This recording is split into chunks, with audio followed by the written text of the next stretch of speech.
Yes, I accept that it doesn't say that the formal report is an expert's report. No. And then and maybe you could just read the first two paragraphs under 4.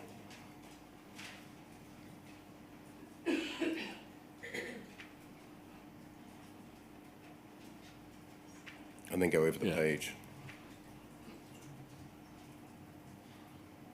And then read after 14 the next 3 paragraphs.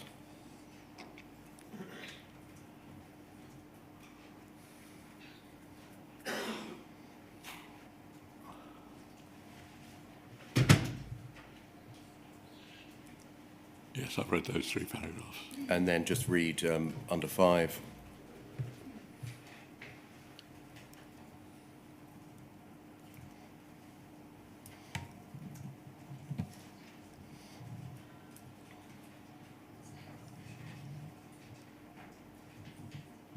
Yes, I've read that. So the letter does not refer to the provider of the report that was being sought by the letter, by Fujitsu, at once as being an expert witness, does it? No, it doesn't. Instead, the letter, would you agree, works on the basis that any person providing evidence from Fujitsu about the matters mentioned in the letter needs to comply with the duties set out in the letter? I understand that now, but I almost certainly would not have realised that at the time. You said yesterday that you were sure that the letter never made its way to you because, quote, you would have done things differently, not necessarily in this case, the Lee Castleton case, but certainly in later cases. If I'd understood what that was all about. Now, I clearly had no recollection that I'd received it at this point. You've now shown that I did receive it at this point, but I still have no recollection of remembering anything about that at any later stage. But you said yesterday that had you received the letter, you would have done things differently, certainly in later cases, if you'd been aware of the responsibilities set out in this letter. Maybe I need to qualify that to say if I'd received and understood the detail of the letter. Well, that's not what you said. I accept that, and I was mistaken. Why were you mistaken? That you think that yesterday you thought had you received the letter, you would have certainly done things differently in later cases. Today you don't think, now you know you received the letter, that you would have done things differently in later cases. I think the difference is in terms of understanding what it was all about. What I was thinking of yesterday was, with my knowledge now of the implications of what it actually says in that letter, then I would have done things differently. If I'd just skimmed through it and not taken too much, made too much attention of what it actually said, and it had then gone from my mind when I was busy concentrating on the other attachment, then clearly I had not remembered anything about it much beyond those couple of days. What were the later cases that you had in mind yesterday when you told us that if you'd seen this letter, if you'd received this letter, you would have done things differently? If I'd understood my duties as an expert, and I accept they're laid out here, and understood at the time, then I would clearly have approached the reports that I produced for Isme Mrs. case in a different way. And as I've said before, I had no recollection of having been briefed in this way, and after all, that was about 3 or 4 years later, and I'd clearly forgotten all about having seen this letter briefly at that time. So when you said yesterday, had you seen this letter, you would have done things differently in later cases, you had in mind Isme Mrs. Yes, I think so. That was and clearly there were the later cases as well, but that was the next one that came along. What about the Huey Thomas case? I think that had happened earlier. You'd made a witness statement earlier than earlier in the year, in March or April. But I didn't think that that was an expert report at all. That was just looking at one specific question of fact, which was what was the reason for zero-value transactions. I had no concept of the fact that that was an expert report in any sort of way. I should just say, whilst it's on the screen there, just look under 5. Can you see that? Yes. the words expert witnesses is included. Can you see that?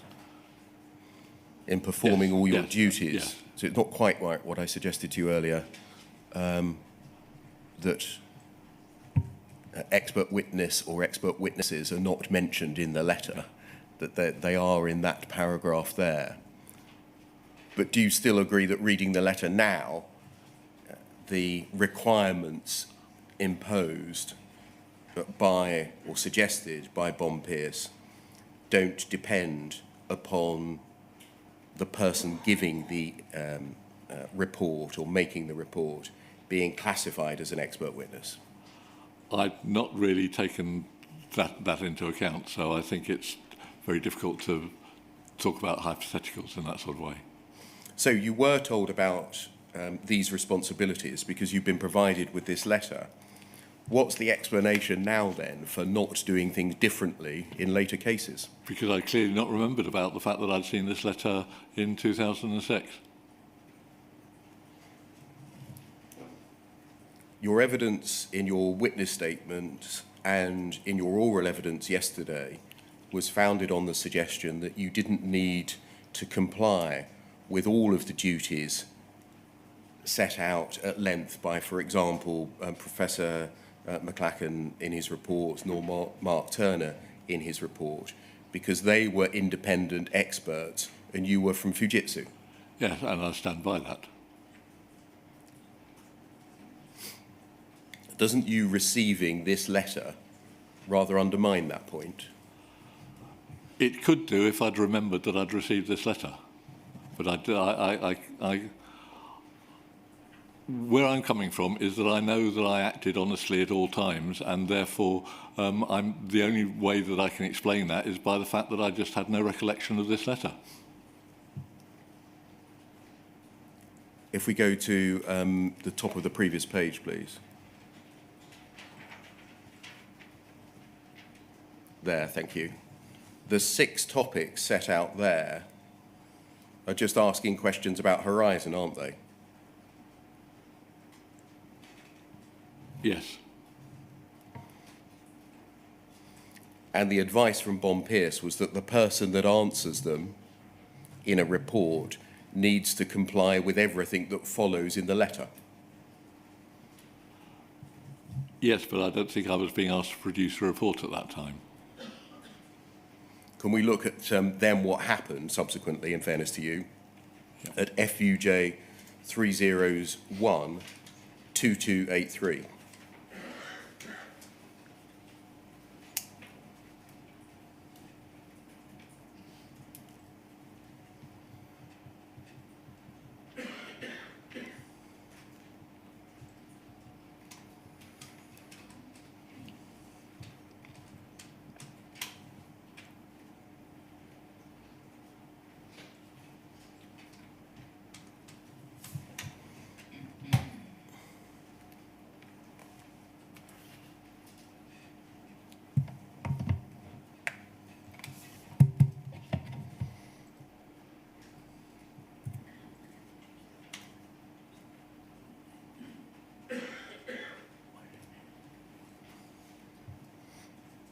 Might be that that's an errant reference.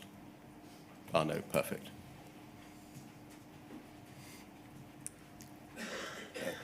Can we just look at the email at the foot of the page, please?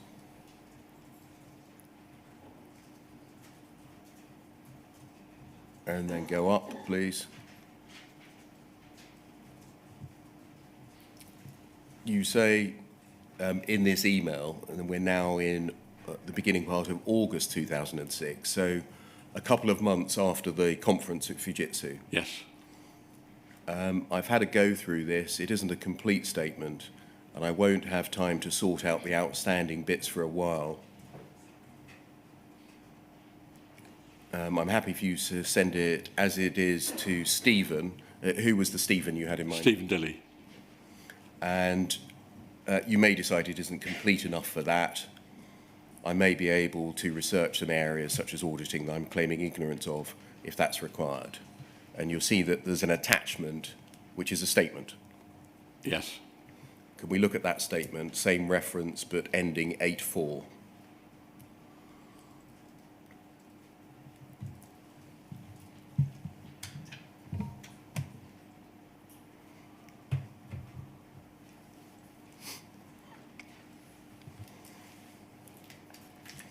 this was the attachment to your email and was a draft witness statement. Is this right, that you compiled? The draft witness statement was compiled by Stephen Dilley, and he'd left various questions in it. As I explain on that first page, I made various annotations, and we're back to the problem about being able to tell the difference between colours in a black and white document. I see. So the format of the witness statement was compiled by Mr. Dilley, and some of the formal parts of it were compiled by Mr. Dilley. He included some text in it, and he asked you some questions that you were to respond to and fill in. Correct. And you did that in this version of it? Yes. And if we just scroll down, please. And look at paragraphs 1 and 2. And then if we scroll on, please. You address the horizon system, which you'll remember is question 1 in the letter of the 18th of November 2005. What's the horizon system? We need to explain to a judge how it works. I don't think I would have been thinking of it in the context of that letter Right. at the time I saw this, because this is clearly a couple of months later. Okay. And then if we just scroll on, we can scan it. The detail's not important for the moment. If we scroll on.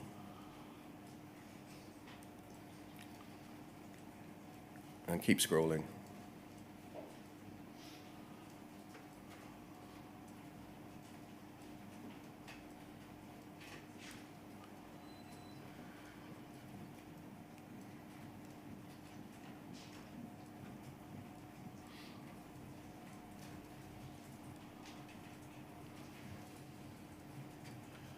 You can see some examples there of him asking questions and you replying.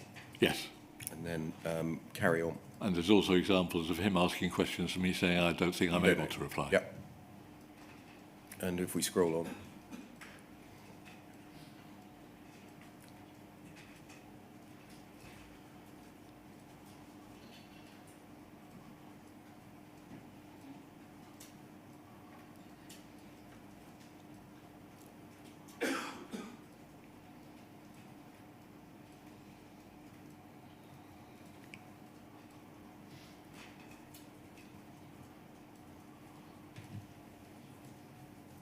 And then stop there.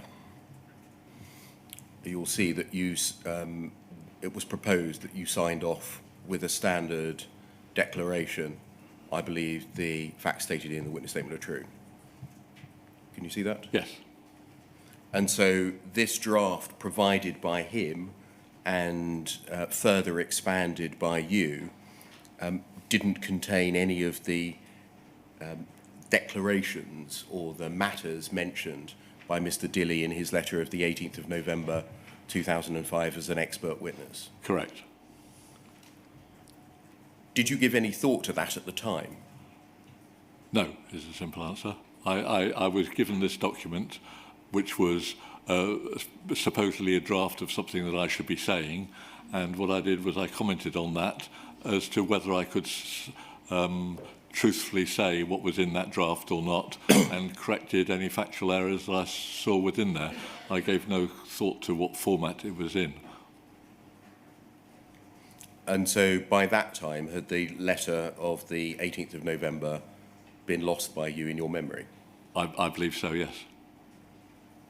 Was there any suggestion by Mr. Dilley that you needed to comply with the duties set out in his letter of the 18th of November, or say that you had complied with the duties set out in his letter of the 18th of November for the purposes of giving this evidence? Not that I'm aware of. I don't believe there's anything in the covering email that not sure if we went to there now. And I'm also aware of some emails which I've seen as part of the inquiry where he was saying that I was to be treated as a witness of fact and not an expert evidence. But obviously I didn't see those at the time.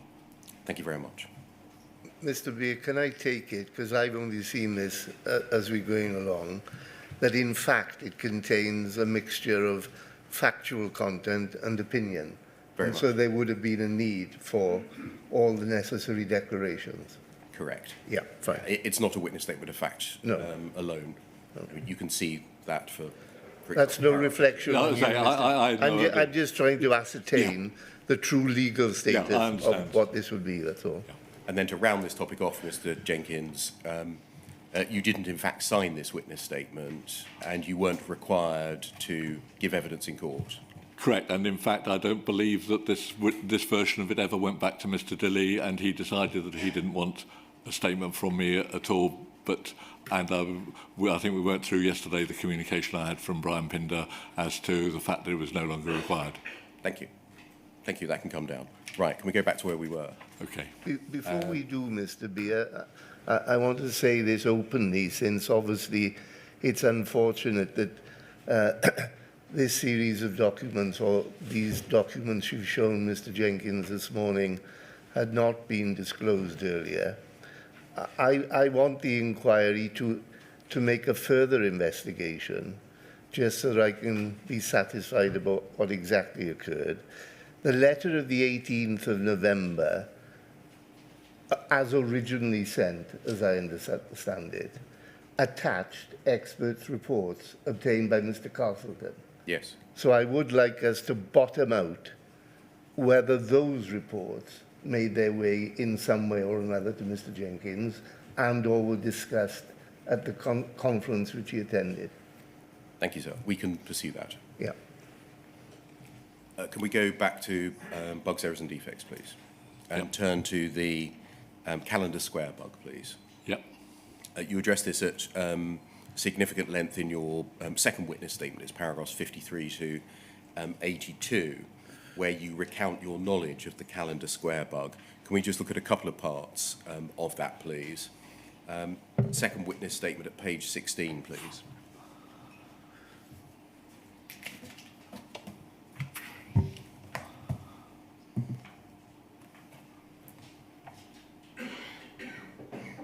And paragraph 54. You say, in the technical appendix to the Horizon Issues judgment, Mr. Justice Fraser grouped together a number of problems under a single heading called Calendar Square Falkirk.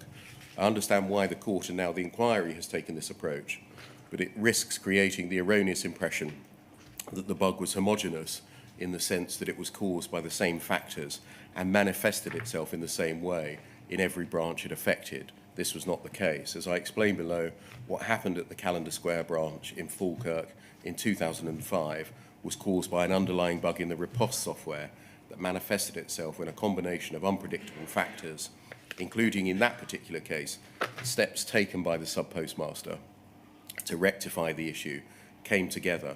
In other words, there was an underlying software bug, but how it manifested itself and whether it caused harm was contingent on the presence of other circumstances. Those circumstances were not fixed. That is why the problem was hard to reproduce. And then page 28, please.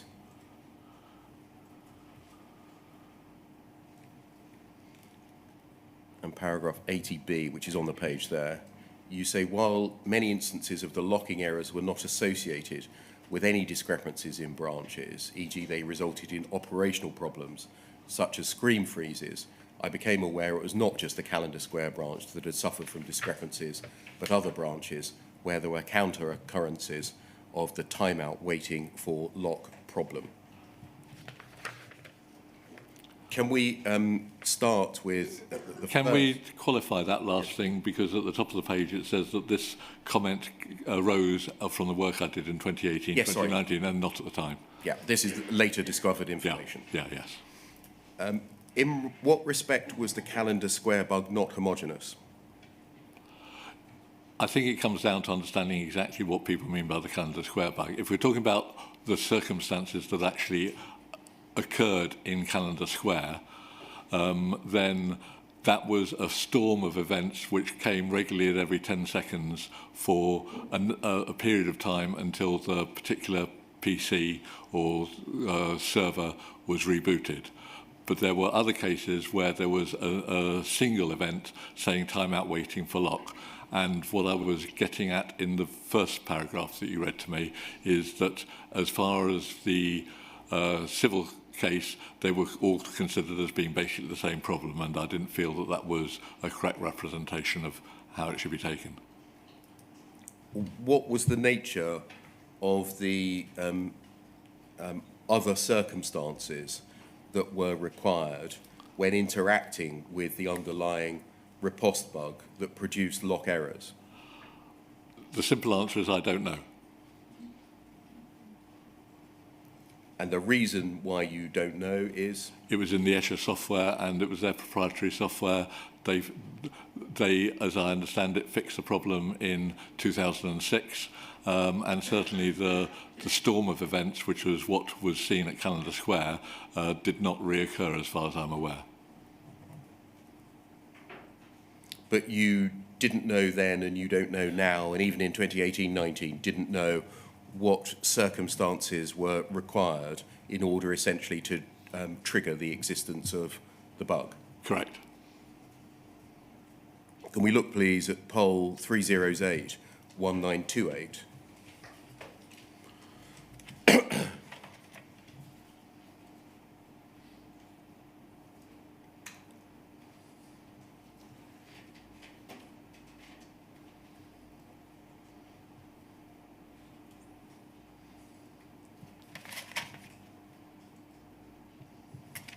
And can we go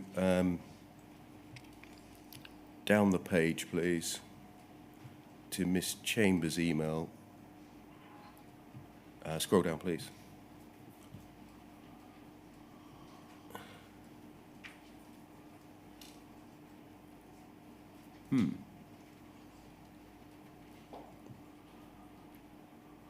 Just scroll back up, please.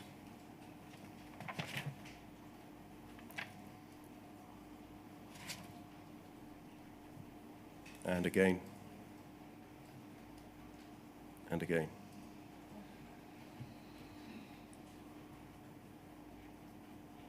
And that's obviously an erroneous reference.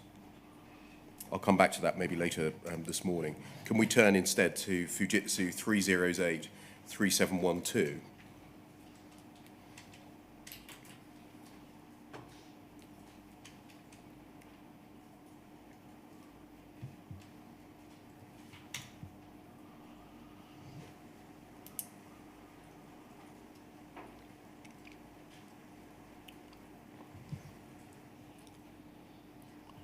Thank you.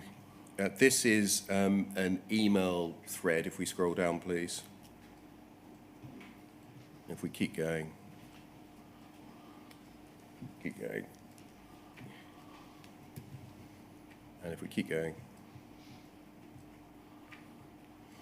And keep going. You can see an email from you there.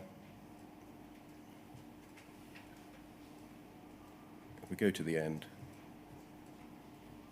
Thank you. And then scroll up from the bottom. We can see the start of an email chain. And if we scroll up and keep going, you're not included at the moment. You come in here. And just in what context would you be sent an email like this?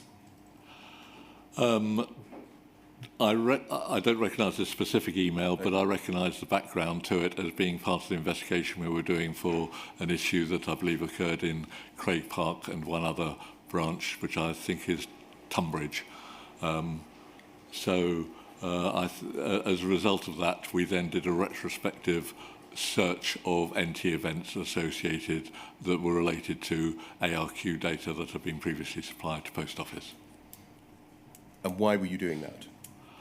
To make sure that there weren't any problems that we'd not spotted that could cause any that there weren't problems that were occurring at the branch at the time that the ARQ data was being extracted for.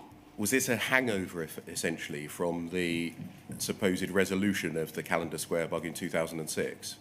No, this was a separate issue that was, as I say, I refer to it in my witness statements as the Craig Park issue. In fact, having reread them over the last few weeks, I am now aware that actually the first occurrence of it was at a different branch called Tunbridge, but it was Craig Park that was what caused Post Office to investigate things further when I actually got involved in this in, I think it was August 2008. I see. So if we carry on scrolling up, please. And keep scrolling. And keep scrolling. And again.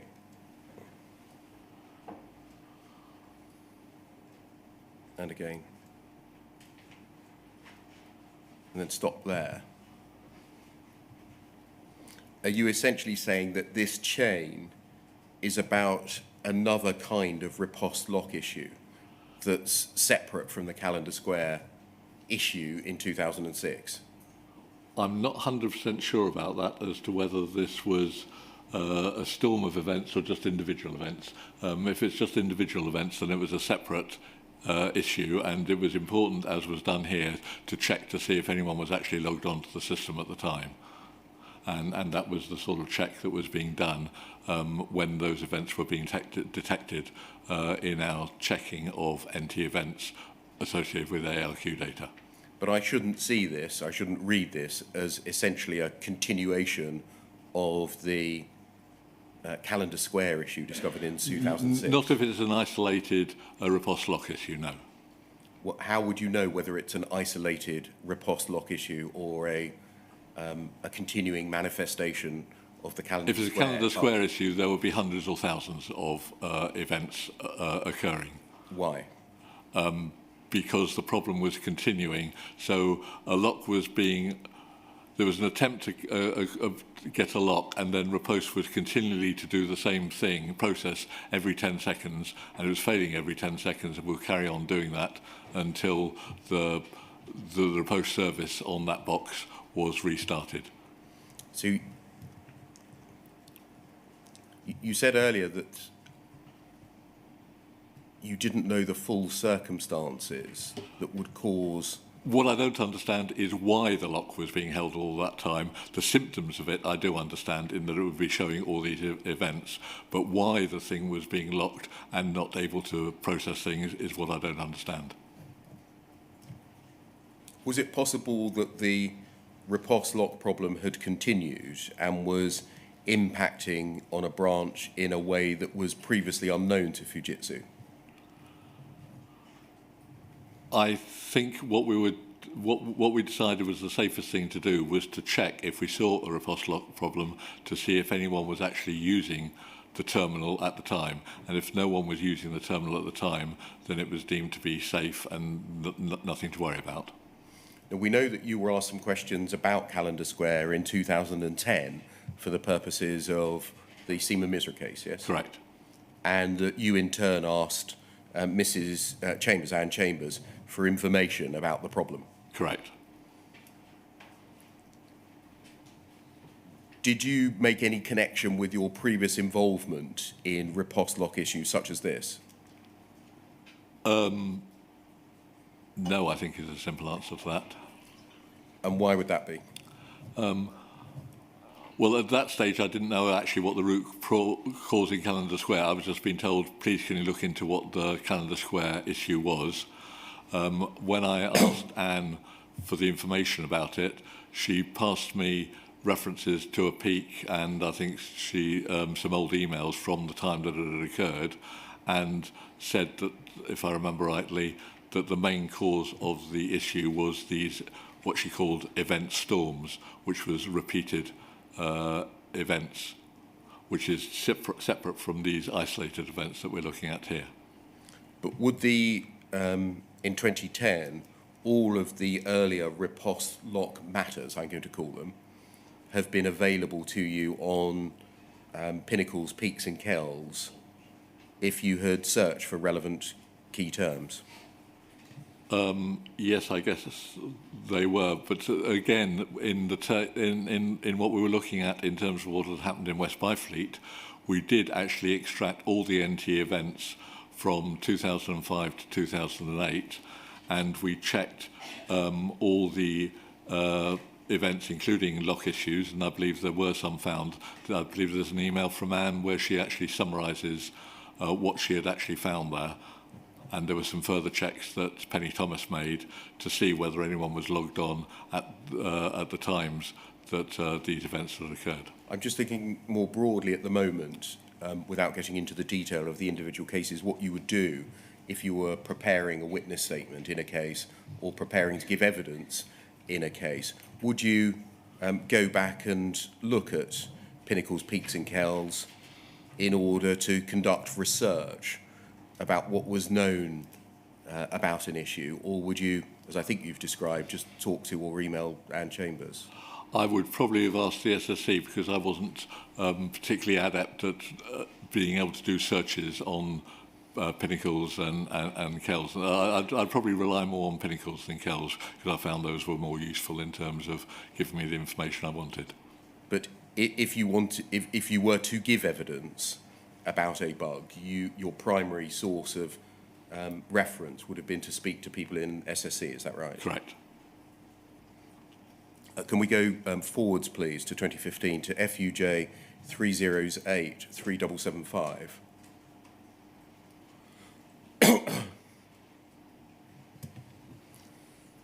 And look at page 2, please. In 2015, Anne Chambers was asked to provide a description of the Calendar Square problem for the purposes, I think, of some litigation. And we can see here, she says to Pete Newsom, do you remember him? Yes. What function did he perform? He was trying to think exactly what his job title was. He was a liaison between Fujitsu and Post Office at a fairly senior level. I found a summary of the problem that Gareth produced when preparing evidence for a court case in 2010. That's a reference to the Seamer Misra case, I think. I assume so. Yeah. I've made a few amendments to it, to make it more generally applicable. One, the problem occurred when transferring cash or stock between stock units. Two, it manifested itself by the receiving stock unit not being able to see the transfer made by the sending stock unit and could be compounded by attempting to make a further transfer. Note that such transactions usually reappeared the next day. Three, it was clearly visible to the user as a receipts and payments mismatch at the time that one of the stock units was balanced. Four, the problem was also visible when looking at the system events associated with the branch. Five, the problem was fixed in the S90 release, which went live in March 2006. Receipts and payments mismatches normally showed up on one of the reconciliation reports and would have been investigated and reported to Post Office at the time, though of course we don't know what action they took. Does that summary by Anne Chambers match your understanding? Yes, and I've certainly deferred to her to have a clearer understanding of the detail than I did. You'll see in the last paragraph, after the numbered paragraph, she says that receipts and payments mismatches normally showed up.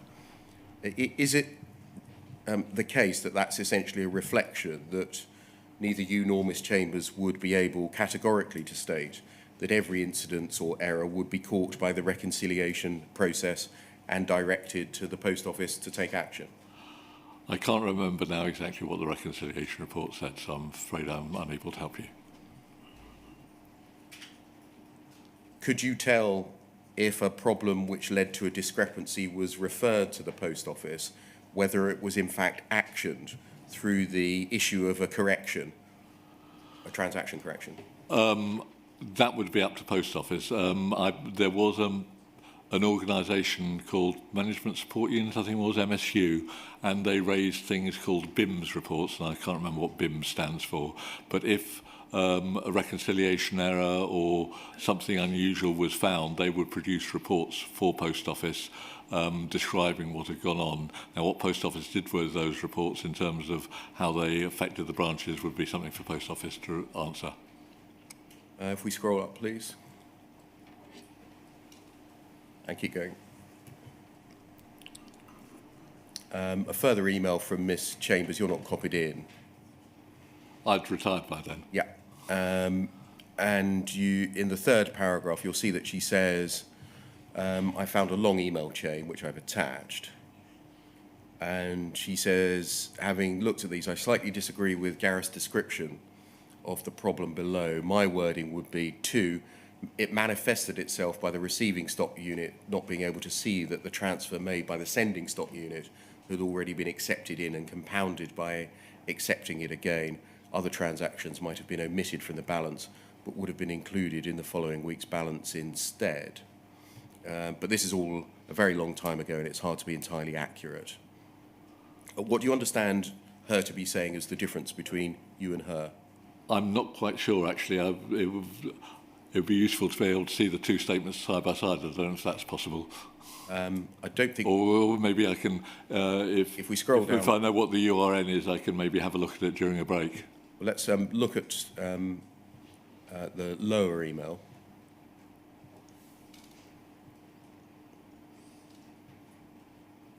Keep going. And you'll see how 2 is written there.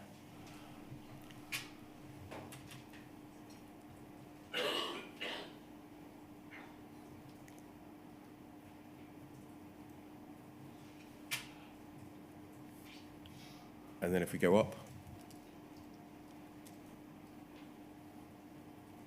how she rephrases it. I think it's the extra has already been accepted in and compounded by accepting it again is from what I think is the change, but I can't be 100% sure. What's the relevance of that? That's why there's the receipts and payments mismatch, that you have to actually repeat the transfer for the problem to occur. And clearly I'd missed that out of the description that she was quoting below. But I accept that is an important difference to the issue and in terms of describing what actually happened in the Callender Square Falkirk branch at the time. Okay. And if we scroll up, please. Thank you. And I think that's the end of the chain. Would you agree that this was a problem, looking at it from the sub-postmaster's perspective, that they would be faced with different figures on different counters as a result of the bug? Yes, I accept that would be the way it would show up, yes. And that would be a situation which would rightly cause them considerable difficulties and confusion? I accept that, yes.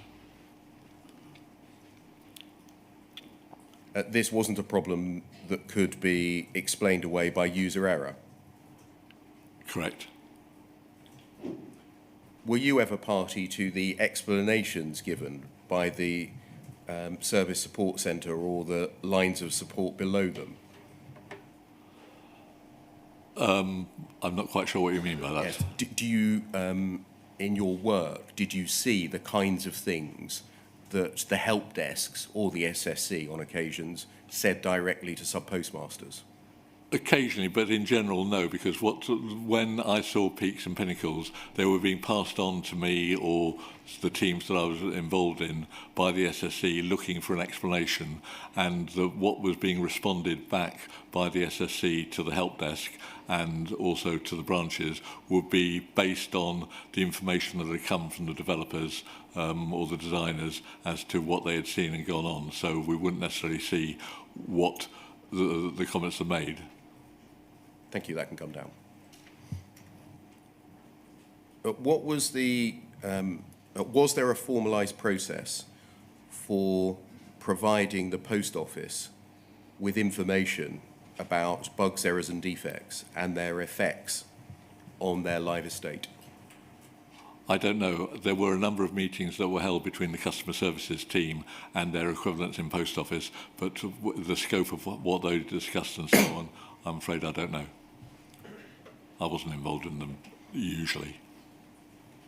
And so you on each bug, error or defect weren't in a position to know precisely what information was provided to the post office? Correct. As to the existence of the bug, the extent of the problem, or the fixes proposed? In general, there were a few cases where I was involved in the detail because I was called in to actually help explain the problem to Post Office, but in general, no. Where did responsibility for that lay within Fujitsu? There was a team called Problem Management, which was part of the Customer Services team, and I think those have been referred to in some of my witness statements. Were you responsible for liaison with the problem management teams? No, I was occasionally contacted by the problem management team or by the SSC to get involved in discussions with things, but on a regular basis, no. Thank you. Can we turn, please, to the topic of remote access? Okay. Can we look at your third witness statement, please? At paragraph 473.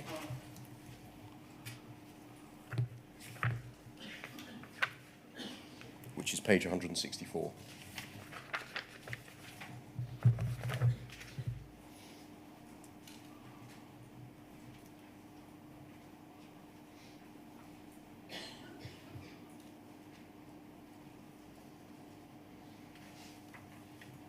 You're here dealing with your understanding of remote access at the time of Isme Misra's case, i.e. in about, I think, the autumn of October 2010. And if we read it, having set out an extract from a document you had created, you say, in this paragraph, I address Professor McLachen's hypothesis about transaction corrections, which were the most common means by which Post Office could externally impact the accounts of a branch. I noted this could only happen with the consent of the sub-postmaster or an authorised supervisor or manager. I wasn't addressing the issue of remote access as it has been considered in the group litigation and the inquiry. I understand that remote access by Fujitsu is now regarded as an issue of some significance, but at that time, remote access by Fujitsu didn't occur to me in the context of responding to Professor McLachen's hypothesis, which related to the Post Office's ability to impact branch accounts through transaction corrections. Aside from the fact I was responding to his hypothesis, I understood then that remote access by Fujitsu was an exceptional and regulated course. There was nothing in Mrs. Misra's case to suggest that a need for remote access had ever arisen or that it could in any way explain ongoing losses in the region of £70,000. It was just not something that I had considered. So at that time, in the autumn of 2010, was it your understanding that remote access was firstly controlled? It depends exactly what you mean. I believe that there were processes that the SSC had by which they recorded when they did carry out remote access to insert messages into the message store. That it was recorded and auditable? I understood that they had a process whereby it was recorded. I didn't know the details of what that process was. I believe it involved things called OCPs or OCRs, and I don't know that I ever knew the difference between them, but I've seen both phrases used, and I believe they were different mechanisms. Was it your understanding that remote access was visible and identifiable by a sub-postmaster who could, for example, tell that there had been a remotely inserted balancing transaction? That was my view at the time, though I've since come to realise as part of the group litigation that it wasn't always done in quite the way that I thought that it was done. Well, that's what I want to ask you about. It was your understanding at the time in autumn 2010 that the remote access you're speaking about here was controlled, recorded, auditable and visible by the sub-postmaster? Correct, that was my view then. What was your understanding based on? Informal conversations with SSE staff. Anyone in particular? People like John Simpkins and Anne Chambers. And I believe they've both given evidence to the inquiry about their understanding of how those processes worked and how frequently they occurred. Was that understanding that any instances of remote access would be visible to a sub-postmaster a reason why you did not address the issue of remote access in any of your reports or witness statements as a possible cause of shortfalls? It didn't occur to me that that was relevant. With hindsight, I realised that perhaps it was, but it was something that I didn't think of as being relevant at the time. Did you give thought to it and dismiss it, or did you not give thought to it? I just didn't give thought to it, I'm afraid. Thank you. Can we turn, please, to INQ 401079?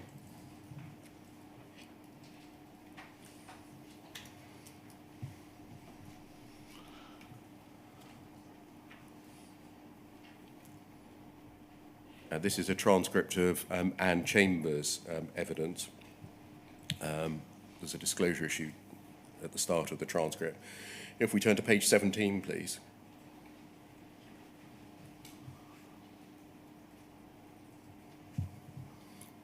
And internal, page 65, perfect.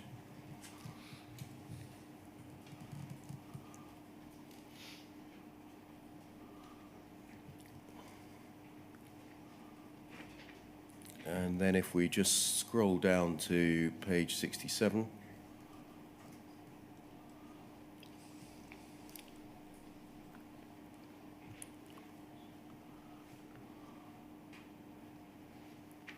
So if we just go back up to 65.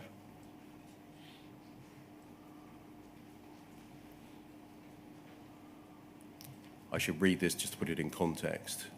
Line 5, page 68.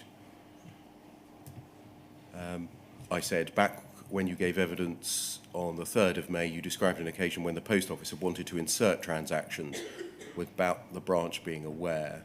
I'll read back the Q&A. The question was there any method to alert others that corrective action had been taken to insert data or extra messages into a branch's account? You said the ARQ data would contain both the original transaction and the corrective transaction at the point they were done. If the full unfiltered data was retrieved and inspected, then that would show the comment, for example, certainly sometimes for counter corrections. It wasn't done consistently, but we often might use a counter number that didn't exist to make it clear that it was something out of the ordinary, or a username, including SSC, again to show that it was something out of the ordinary.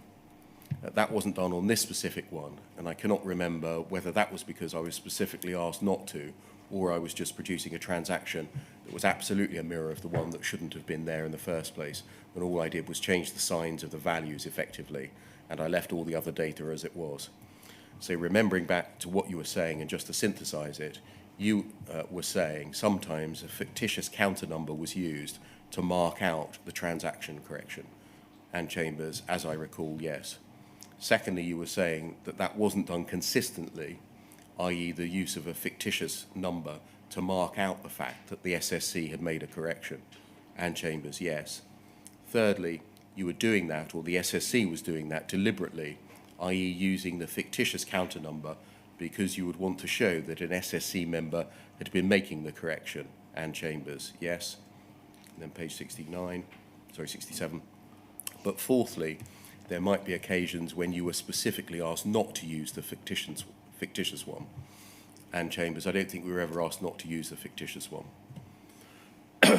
It was just a passage of your evidence where you said that wasn't done on this occasion, and I can't remember whether that was because I was specifically asked not to, which tended to indicate that you were saying you may have been asked not to use the fictitious number. And Chambers, I don't recall ever being asked not to do that. I can't remember which specific instance we're talking about here, sorry. Overall, does it mean that it was possible for members of the SSC to insert transactions using the branch user ID? She says, right, you're talking about user ID here now rather than counter number. But yes, it was. I mean, the message that we inserted could have contained the branch user ID. Would it follow that standard filtered ARQ data wouldn't distinguish those insertions from those that were, in fact, carried out in the branch? And Chambers, the standard ARQ data, yes. You might not be able to see the difference. So transactions which appeared in the standard filtered ARQ data, for example, in Mr. Castleton's case, with his ID user number next to them, would not necessarily mean that they were carried out by him? Answer, it would have been possible, yes, for SSC to put transactions that used his ID without leaving a fingerprint on the standard filtered ARQ data that had been done. Answer, yes, I think that would have been possible. Question, it shouldn't have been done, but it could have been done. Answer, yes, I don't think there's anything that would have prevented that. I don't believe that was done, but I can't say it's an impossibility. And then we moved on. When did you become aware that the SSE were able to insert transactions into branch accounts in the way Ms. Chambers describes here? I was aware that technically they could, but my understanding was that they always injected the transactions at the correspondence server rather than the counter. In 2018, as part of the group litigation order, it was explained to me by John Simpkins, I think, that in some circumstances they actually did it directly at the counter rather than at the correspondence server, and that was different from the understanding I'd had as to how they operated up until that time. Do you know why you hadn't been told that previously? No is a simple answer. You said that you'd had conversations with people in the SSC, but they hadn't revealed that to you in previous conversations. As I understand it, and from what John Simpkins explained to me in 2018, normally they would insert transactions at the correspondence server in the way that I was expecting, but there were a few specific cases where they were doing it at the counter instead, in the way that Anne's describing in this exchange. And when did you learn about this practice of generally using an SSC ID in order to mark them out, but that not being a consistent practice? When things were inserted at the correspondence server, I would have expected the details of the SSC user and why they were doing it to be inserted as part of that, even though it was also very obvious that it was being done at a strange counter. But what about what Ms. Chambers is describing here? It was only when I realised that they were actually really doing things at the counter in 2018 that I was aware that that was a possibility. Or something that was actually done in practice as opposed to in theory. In 2018, did you also learn not only that they were doing it at the counter, which is what's described here, but they were doing it in a way that might attribute a change to the sub-postmaster rather than a change being made by the SSC? If it was done at a counter and a postmaster was logged on at the time, then the way Repost worked, it would always be attributed to whoever was logged on at the time. So it all comes down to whether when they were inserting the transaction, whether they were doing it when someone was logged on or not. If there was no one logged on at the counter where they inserted it, or they were using a fictional counter, then there would be no user ID associated with it. But if they were doing it in the hours of business when the sub-postmaster was logged on, their work might be attributed to him or her? I accept that, yes. And when did you come to learn of that? As I say, I always knew it was theoretically possible, but it wasn't until 2018 I realised that SSC on some occasions actually did that. Doing it? Yeah. Thank you. And I think I cover that more in my fourth witness statement. You do. So that might be an appropriate moment for the morning break. Yeah, by all means. What time should we resume? So if we can just have a longer break and do one break, Yeah. if that's possible. So maybe 20 minutes until 22. Fine. Thank you, sir.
Thank you, Mr. Jenkins. Can we look, please, at INQ 401058?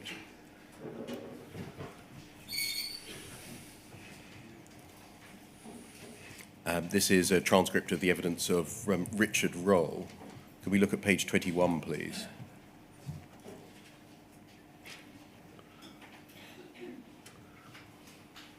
And then internal pagination, page 81, which is the top left, from line 11 onwards, which I think is a question by me. I say, can we go back to your witness statement to page 6 and look at C? Quote, we could go directly through the communication service to the post office gateway and then the counter. If the postmaster wasn't logged in, then there would be no ID attached to the database entries, which sometimes cause the batch processing to fail overnight. If the postmaster was logged on, then any changes we made would have their ID attached. So as far as the system and any auditing was concerned, the sub-postmaster would have been responsible for the transactions. Mr. Roll, that's what I was trying to say. I think that's what I was trying to say in the post office transcript we just looked at. Thank you. Was this a method that you use frequently? We were all pretty adept at it, yes. Whether you were adept at it, he said, fairly frequently, yes. Fairly frequently, yes. Why did you use that method? It was the only way to rebuild the counters, to get the data off the counters. Question, the footprint that was left would have been the sub-postmaster's footprint and not yours? Yes. Was there any visibility that you or somebody else in the SSC had done this, as opposed to the sub-postmaster themselves having done it? Answer, sometimes yes, sometimes no. What would distinguish? Sometimes it would be recorded. I'm a bit rusty on this now, I'm afraid, but sometimes we told the postmaster we were going to do it. While we were doing this, the postmaster couldn't use the counter. It was very important that nobody used it. At other times, especially if maybe the postmaster, I'm just trying to remember something else. If the postmaster had gone to lunch, for example, we could have gone in and done things without him knowing. Just stopping there. I think you accept now that the SSC staff could not only effectively hijack branch user IDs in this way to insert transactions into branch accounts, but did so? Yes, I accept that now. In fact, it was as a result of seeing Mr. Roll's witness statement for the group litigation that I then inquired further of the SSC to understand more as to exactly how they'd done the injections. Did they tell you for how long they had been doing it? It was something that was always possible within Legacy Horizon. What I was told was that it wasn't done very frequently, but I don't think that figure was quantified. I believe John Simpkins may have actually tried to quantify it at some stage, but I can't remember the details. What about the duration of it rather than the frequency? Was it throughout the use of Legacy Horizon, i.e. from about 2000 to 2010? It was certainly possible throughout that period, yes. Did they tell you anything as to whether it had been done throughout that period? I can't remember whether I asked that question or not. That, as I've described it, hijacking a branch user ID to insert a transaction into a branch account, would that make the entries in the standard filtered ARQ data impossible to distinguish from the transactions that were in fact entered by the sub-postmaster in the branch? In the standard ARQ data, yes. If it was done on a real counter. There was, again, as Anne Chambers was saying, they often did it using false counters. Yes. And then it would be obvious that it wasn't done on a real counter.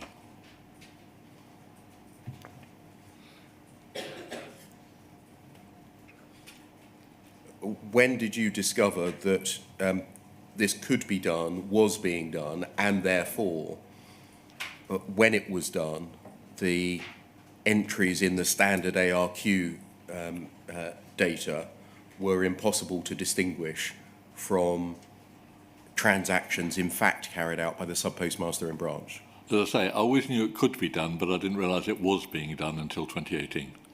Okay, so you always realised that it could be done, Yes, right from year 2000? yes. And how did you know that it could be done? Because I knew what functionality Riposte provided and the sort of interfaces it provided to allow it to be done. But nobody had told you from that time onwards that they were in fact doing it? Correct. You discovered that in 2018-19? That is my belief, yes. So you knew that the SSC had the facility to tamper with branch accounts? I don't think I'd call it tampering, but yes, I understand what you're saying. Well, it would be tampering, wouldn't it? I know that carries pejorative. Well, that's why overtones, I didn't like the term. I believe that the SSC would have been using that facility responsibly and doing it when they needed to correct errors that had occurred in the branches. The standard filtered ARQ data used in court proceedings wouldn't be able to distinguish between those occasions when a transaction had been made by the sub-postmaster and when it had been made by the SSC? Not if it had been done at the counter.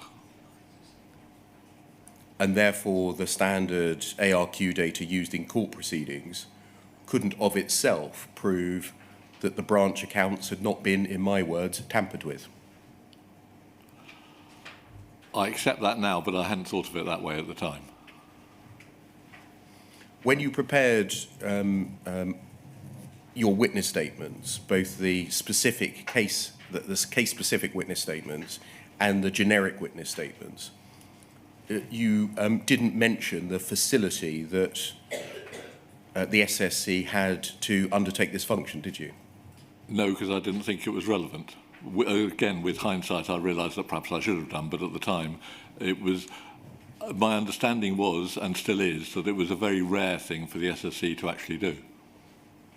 Did you not realise that whether the SSC told you that it was being done rarely wasn't the real issue? It was the extent to which there was a tamper-proof evidential chain being presented to a court?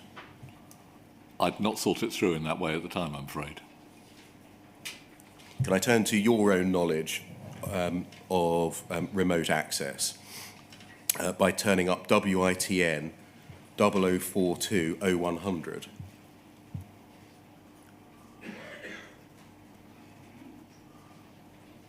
This is Ian Henderson's witness statement. Do you remember him from Second Side? Yes. Can we turn to page 13, please?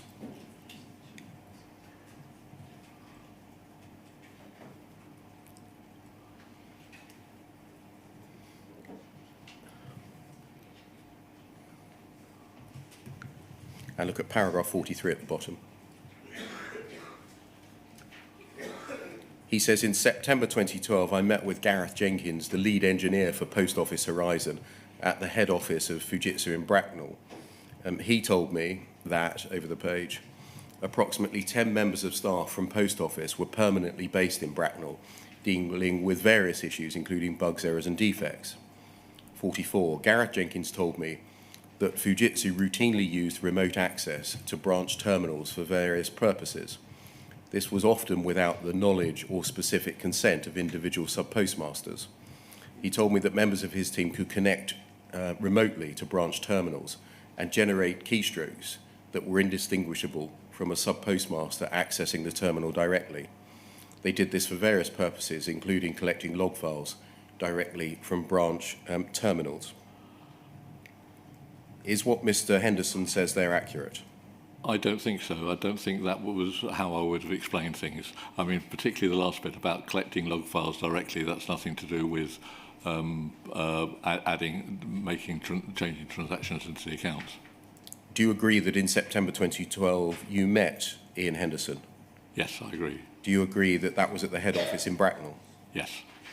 Did you tell him that members of staff from Post Office were based in Bracknell permanently, dealing with issues including bugs, errors and defects? I was referring to some of the testers, not people. Those post office staff members did not have access to the live system. You weren't in your conversation referring to the SSE then? No, not in terms of paragraph 43. Did you tell him that Fujitsu routinely used remote access to branch terminals for various purposes? I probably said that the SSC had access to the branches for pulling back things like diagnostic logs and things like that. And I may well have suggested that it was possible for SSC members to inject correcting transactions, but I would have seen that as being done through the correspondence server at the time. But when I spelt that out in detail at the time, I just can't recollect the details of the conversations.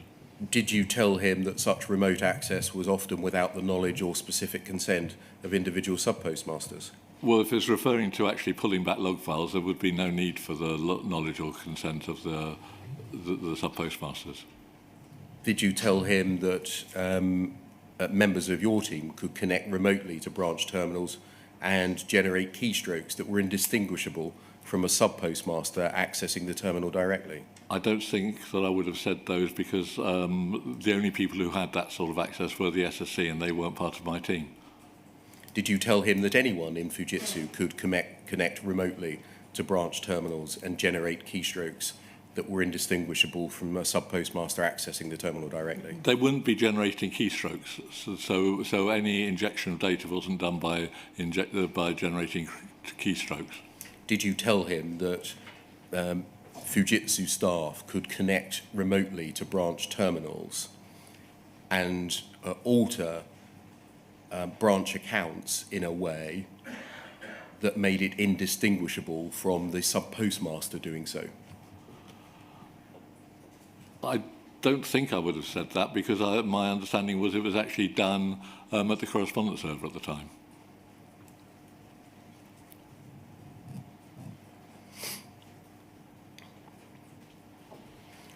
In general terms, you say that you wouldn't have said this because you didn't know it at that time. You only discovered this in 2018, 2019. That's my understanding, yes. What he's attributing to you in September 2012, never mind the precise details, but generally speaking, is accurate, isn't it? There was remote access, yes, but not in terms of the gory details of it. Well, not only that there was remote access, there was remote access of a kind which made it indistinguishable from the sub-postmaster's activities. Well, I'm not sure that would be the case because what I was thinking of is remote access to the correspondence server which would be distinguishable. He was, it seems, told that there was a form of remote access that made what had happened indistinguishable from the sub-postmaster carrying out the relevant functions. That you say that you didn't know at the time, but was happening, but you subsequently found to be true in 2018, 2019. Again, I knew it was possible, but I didn't know that it was being regularly done. What was the context of your conversation with him in September 2012? Why were you talking about remote access at all? I can't remember. My recollection was that we had a meeting where I was talking to him about how he could actually interpret and analyse the logs. Do you think you would have spoken about remote access in that connection, i.e. what the logs did or didn't show? I can't remember, I'm afraid. Can we go back in time a little to 2002 by looking at FUJ 308 8036?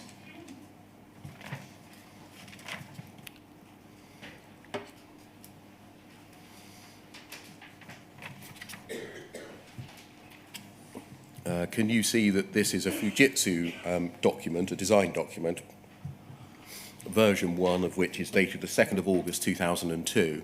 I can see that, yes. And it's described as secure system support outline design. Yes. You're neither an originator nor a contributor. Correct.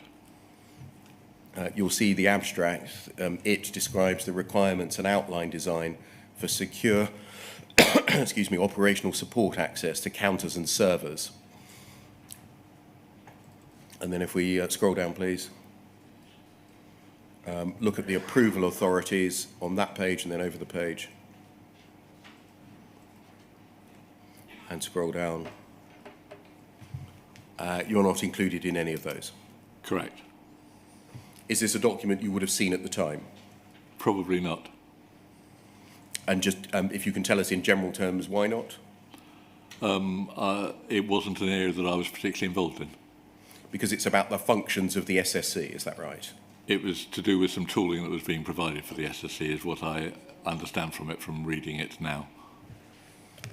Can we look, please, at page 15?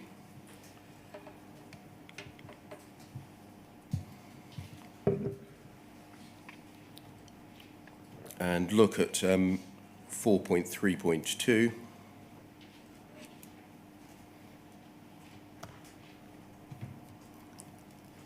This is describing the position in 2002. Support access to the Horizon system is from physically secure areas. You would know that to be the case. The SSE was, as you've told us, in a Yes. Physically secure area. Individuals involved in support processes undergo more frequent security vetting checks. Did you know that?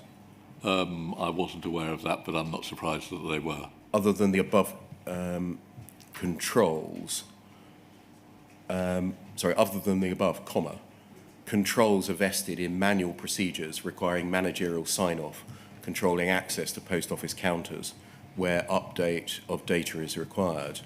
Otherwise, the third line support has, 1, unrestricted and unaudited privileged access system admin to all systems, including post office counter PCs. Did you know that was the position in 2002? I can't remember. I wasn't involved in the details.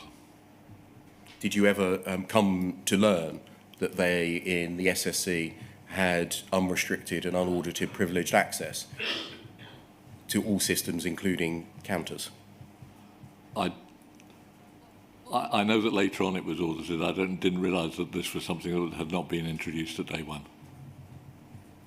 When did you find out that it was controlled in some way or audited in some way? Well, what this outline design is to do with the mechanisms that were introduced to give that control, what I didn't realise was that hadn't been there from the very beginning until I saw this document as part of my preparation for the inquiry. Okay, so it wasn't until 2021 or even later, yeah. Even later, Yeah. that you realised that the SSE had unrestricted and unaudited privileged access to counters? As far as I can remember, yes. It says, secondly, third line support has the ability to distribute diagnostic information outside the secure environment. This information can include personal data, etc. The document continues, the current support practices were developed on a needs-must basis. Third line support diagnosticians had no alternative other than to adopt the approach taken given the need to support the deployed Horizon. There are no automatic controls in place to audit and restrict user access. This exposes Fujitsu to the following risks: the opportunity for financial fraud, operational risk, errors as a result of manual actions, causing loss of service to outlets, infringement of the Data Protection Act. When you were giving evidence about the operation of Horizon in your witness statements, is this the kind of information that you ought to have known about? With hindsight, probably yes. When you wrote your witness statements and when you gave evidence in the Seema Misra case, did you make any efforts to find out about issues such as this? My understanding was that at that time things were all being audited and there were processes in place, but I didn't understand the details of the processes and what auditing was taking place. When did you gain an understanding that everything was being audited and processes were taking place? I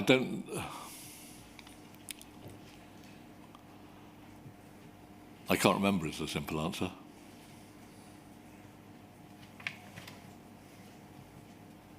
Can we look, please, at FUJ 308-9535?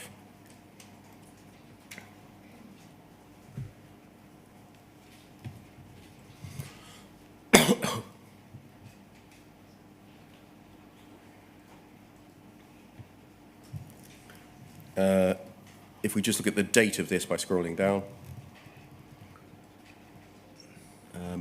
over the page, there, the foot of the page, 24th, sorry, just at the top, 24th of August 2016. Do you see that? Yes. If we go back up to the first page. Remote support secure access server high-level design. Is this speaking about a similar thing than the, as in the previous document we looked at? I don't know. I don't recognise that. I see that, that what looks like my name is there, but that is the other Gareth Jenkins working on Post Office, because I had retired at that point. I was about to ask you, if we scroll down, please. The HDCR solution owner, that's not you? No, I'd retired by that time. And I was aware that there was another Gareth Jenkins working on the account, which did cause some confusion. And so you didn't see this document at the time? No.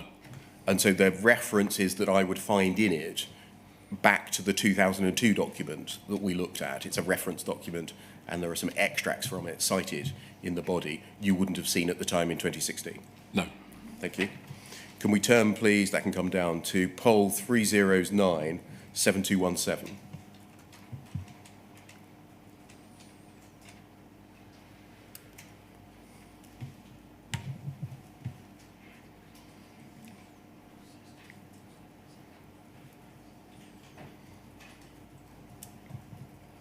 And if we scroll down, please.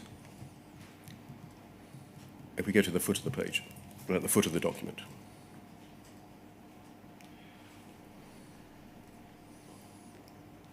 And scroll up.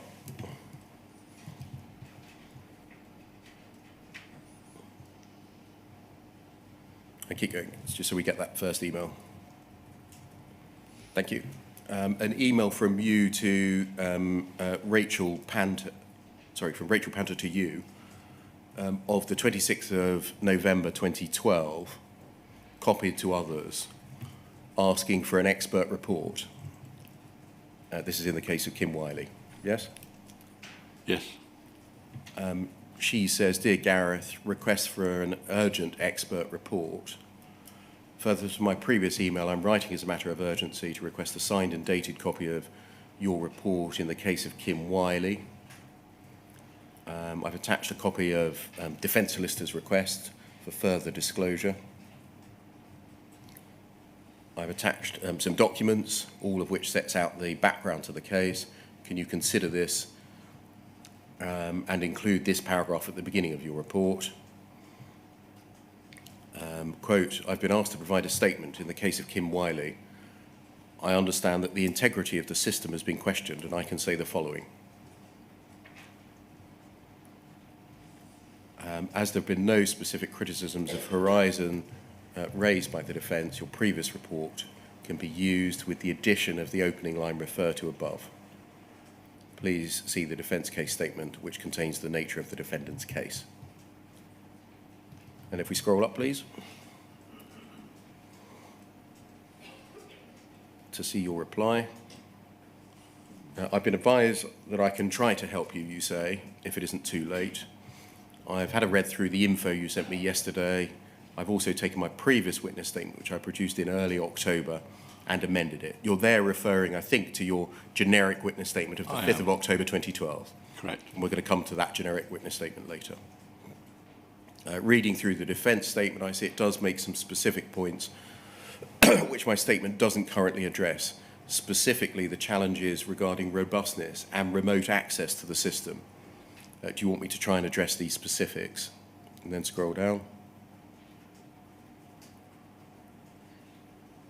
And then some admin. Then if we go up, she replies, thank you. If you feel you're able to deal with the issues of robustness and the remote access system fairly swiftly, then I'd like you to address these points that have been raised so we can deal with every area they've criticised. And then scroll up.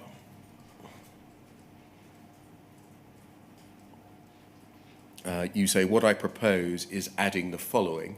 I've been asked to provide a statement in the case of Kim Wiley. Just stopping there, this is going to be a bolt-on to your generic statement of the 5th of October. Correct.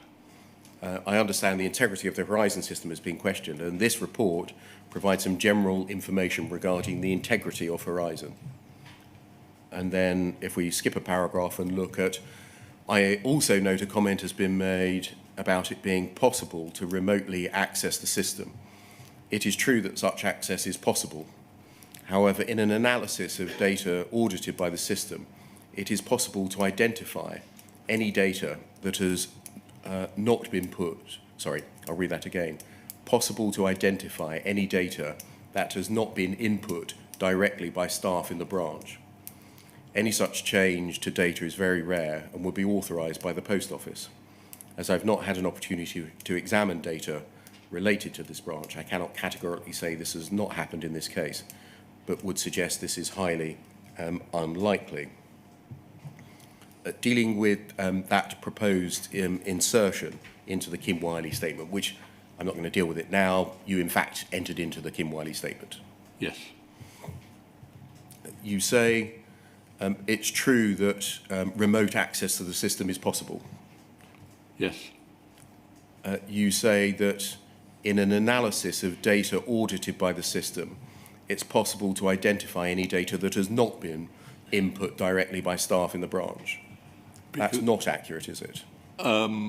It was as I understood things at the time, but it isn't in my understanding of things now.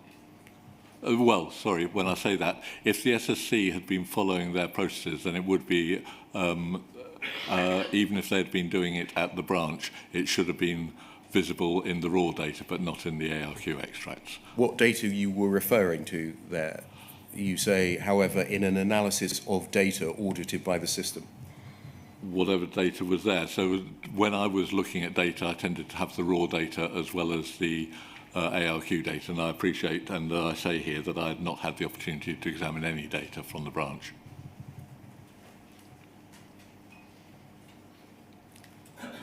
On what basis did you understand here in 2012 that any change to data was very rare? From informal conversations that I'd had with the SSC, as I've mentioned earlier. So the people... I'm not saying I'd had a conversation as part of this, but just from what I'd picked up over the years. So informal chats? Yes.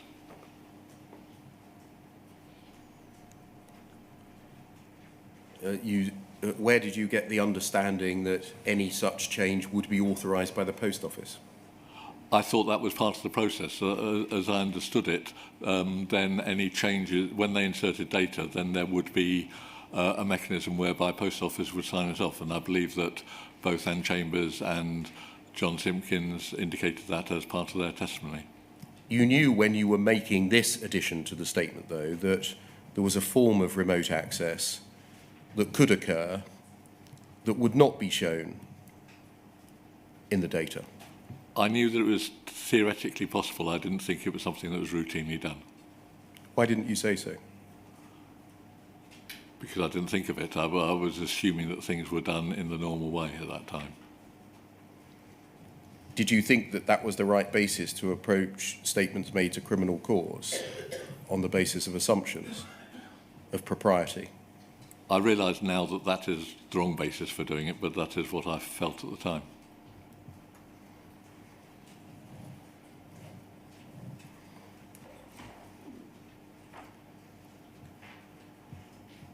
You do say you cannot categorically say this hasn't happened in the case, but suggest it was highly unlikely. On what basis were you saying it was highly unlikely? Because I knew that, I understood that that inserting transactions by the SSC was a very rare thing, and I believe that that has been established as well.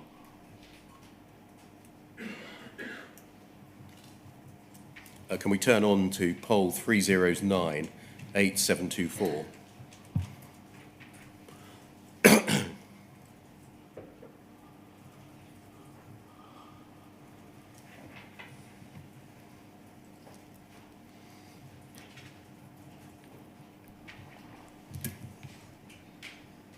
This is an email to you from Simon Baker. of June 2013, so the following year. And if we just scroll down, he cites from your an email that you had sent, where he says the key message in your response is as follows, quote, "The Post Office Bracknell team had no access to the live system, therefore could not conduct any of these transactions." Is that something that you told him? Yes, I think so. The post office did not have access to the live system, yes. And then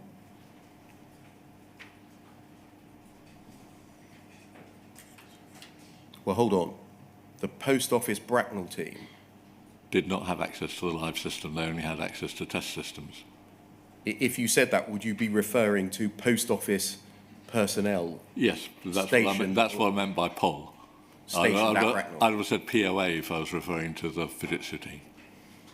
And then he continues, the previously supplied emails suggest that the Bracknell team could access, possibly on an overnight basis, transactions in the live system. Please see the following extracts. Although it's rarely done, it's possible to journal from branch accounts. There are possible P&BA concerns about how this would be perceived and how disputes would be resolved. And then scroll down, please. And over the page. At the moment, your response is inconsistent with what is being said in emails sent between Bracknell team members. Can you look into this urgently and address this apparent inconsistency in an updated response? So you're being asked essentially to comment on questions from Second Sight about staff at Bracknell having access to the live system. Yes. And did you reply to this? I can't remember. I may well have done. If we scroll to the top, Yes. I'm not sure that I found a reply. Did you have a conversation with Mr. Baker about it? I can't remember. This was part of what I think was SRO5, one of the spot reviews, and there were various emails about things, but this particular bit of it was talking about the post office team, and it was very clear to me from the context that it was referring to the post office team in the basement. I noticed there's reference to journaling, and I think that is referring to what post office could do in their back-end systems in Chesterfield, which would have no impact on the actual branch account. I see. So the context of this exchange, or these requests, is post office staff at Bracknell rather than Fujitsu staff. That is how I understand it from looking through this now. I can't remember the details of the specific email off the top of my head, but it is one that I recognise as having looked at as part of my preparation for the inquiry. Thank you. Moving on, can we turn to FUJ 308 7100?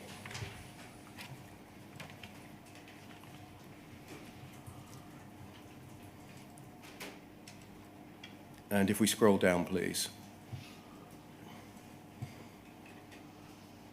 A little further. Thank you. Sorry, just scroll up to catch it. Thank you. We can see an email from Michael Harvey to you and James Davidson. And he says, with respect to inserted data, could you provide a little more detail as to the audit trail that addition of data leaves? So notwithstanding we haven't used it, if we were to use, would the sub-postmaster or post office be able to see it in the audit record? I assume that this is the case, and so can we make it explicit? We need to be cognizant of the point that these two individuals are attempting to make. They're trying to say that Fujitsu have changed data, and so in answers, post office explicit questions, the underlying answer must be, one, when we have and why, i.e. the 2010 incident, and two, if we had, the following audit trail would be left demonstrating we'd done it.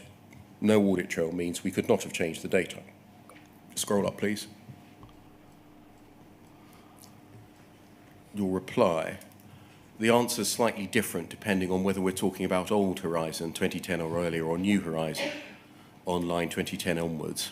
However, in both cases, the injected transactions would be visible in any local reports the postmaster may view and also in the audit extract. I think you now realise that to be wrong, don't you?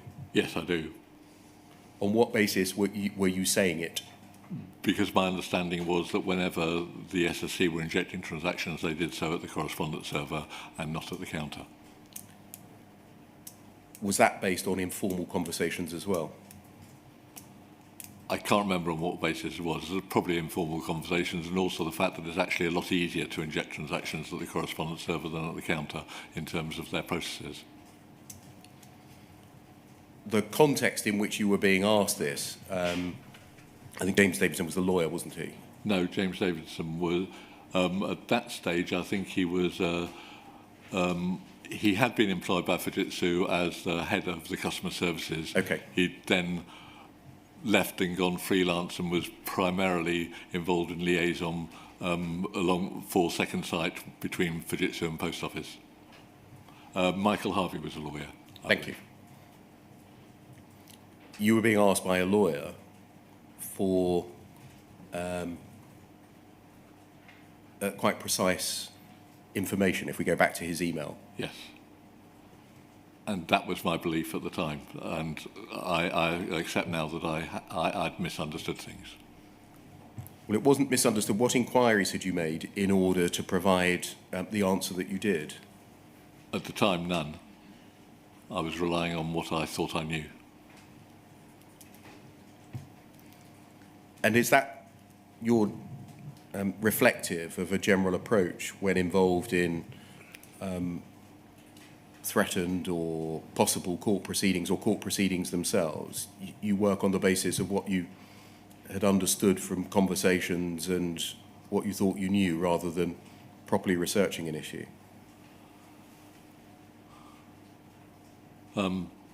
Yes, I guess that has to be the case. If we scroll back up to your reply. Yes, sorry, we're there. You say, in both cases, the audit extract would show, perhaps not obviously and in different ways, depending on the version of Horizon, that these transactions have been inserted in the data center and not taken place on a normal counter. That's not correct in relation to standard ARQ data, is it? It would be in the standard ARQ data because one of the bits of information in the standard ARQ data is the node ID or the counter position, and anything injected to the data center would have a node ID that reflected it was being done at the data center. You say our processes should ensure that Post Office has signed off on any occasion when such data was inserted. What inquiries did you make as to the nature of the processes? At the time, none, but my understanding had been that there were standard processes, which I didn't know the details of, that the SSC followed, which involved getting things signed off by Post Office. Again, you say that's based on your understanding. Was that just through general chat? Probably, yes. Can we move forward then to the Horizon Issues judgment, please? RLIT 605.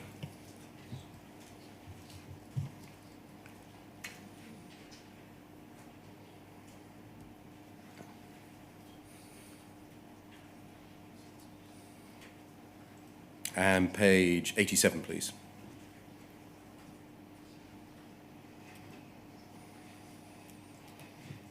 And pick up at para 316. That's Mr. Godseth, had given information in his first witness statement, namely in Legacy Horizon, any transactions injected by the SSC would have used the computer server address as the counter position, which would be a number greater than 32. So it would be clear that a transaction had been injected in this way by someone other than the sub-postmaster. This is important because it would be consistent with the case originally advanced by the Post Office, that any such injections would be entirely visible as having been done externally, i.e. not within the branch, due to the counter number used, 317. However, this important information was simply incorrect and was corrected by both Mr. Godseth and Mr. Parker in subsequent statements before they were called. and as a direct result of Mr. Roll's evidence. The information that was incorrect and therefore had to be corrected had come directly from Mr. Jenkins. This shows that Mr. Jenkins did, in at least one very important respect, give Mr. Godseth directly incorrect information about the visibility of injected transactions, which not only could have an effect on branch accounts, and whether this would show, or rather not show, that the impact on those accounts had come from the injections made outside the branch. Mr. Godseth only found out the true position when Mr. Parker was preparing his subsequent witness statement in the weeks prior to the commencement of the Horizon Issues trial, in other words, in 2019. He'd not known that before. His explanation... I don't think that is quite an accurate representation of what actually happened in the... Let me just get to the end of the paragraph. He had known that before. His explanation was as follows. And then he sets out an explanation. Firstly, is it right that you told Mr. Godseth that any transactions injected by the SSC would have used the computer server address at the counter position using a number greater than 32? That was my understanding when I was having a conversation with him. I can't remember the exact month now. I think it was probably August or September in 2018, something like that, when he was preparing his first statement. And why were you having that conversation with him?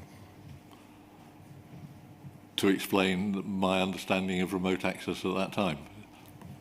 Why were you having to explain to him your understanding of remote access? I think I was commenting on a witness statement that he was putting together for the GLO. And so is this right? As a result of informal chat, you told Mr. Godseth something that turned out not to be true. He included it in a witness statement in the High Court.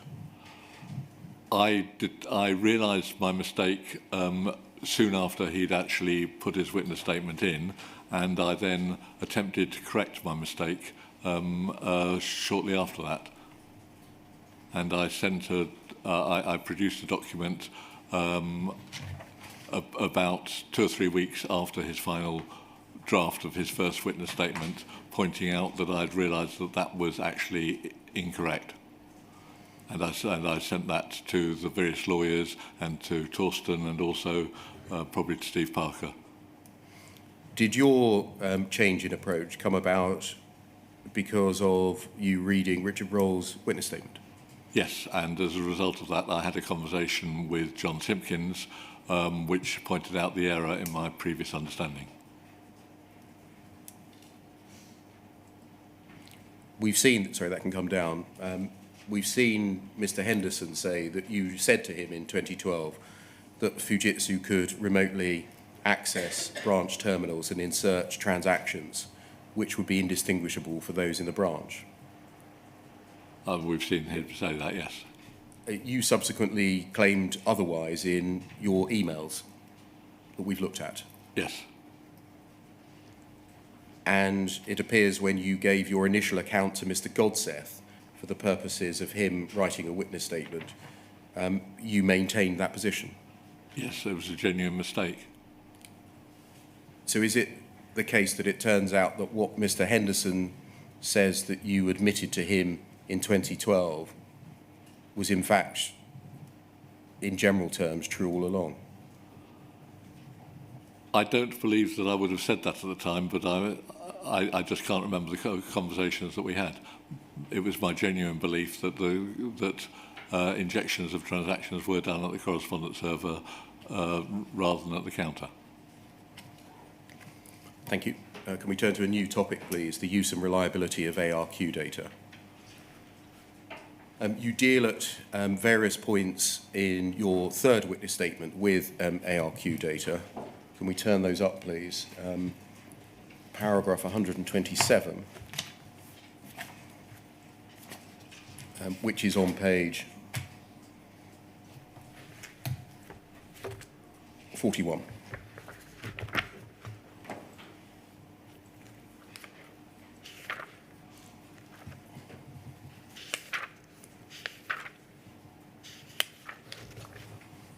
127. You say the evidence before the inquiry has shown that issues sometimes arose in respect of the audit data. You deal with the issues in greater detail below. However, there is a distinction I think it's important to be clear about at the outset. This is the distinction that exists between A, data which actually gets committed to the audit server, which becomes, excuse me, the audit data, and B, data being affected by a problem before it's committed to the audit server, which at that stage is not audit data. And then paragraph 128, you say overall the issues which have been considered by the inquiry do not change my mind that the audit data, including the raw audit trail and the NT events log, was a highly reliable and effective means of diagnosing system issues. I'd still agree with Mr. Justice Fraser's judgment that the audit data, once the true scope of that term is understood, was a gold standard for this purpose. The relevance of audit data not including information generated by Pol, SAP or Credence is not clear to me, since neither system was used by sub-postmasters in balancing their accounts. Some general questions to start with then, please. Did you, in general terms, consider that the ARQ data that you were provided with in each case that you were asked to provide a witness statement was sufficient to enable you to reach conclusions about whether a particular branch had or had not experienced issues with Horizon? It's not just the ARQ data, it's looking at the associated NT event logs that come with it. Yes. So ARQ data plus NT event logs? Yes. Did you consider that both species of data were sufficient for you to reach reliable conclusions about whether a particular branch had or had not experienced issues with Horizon?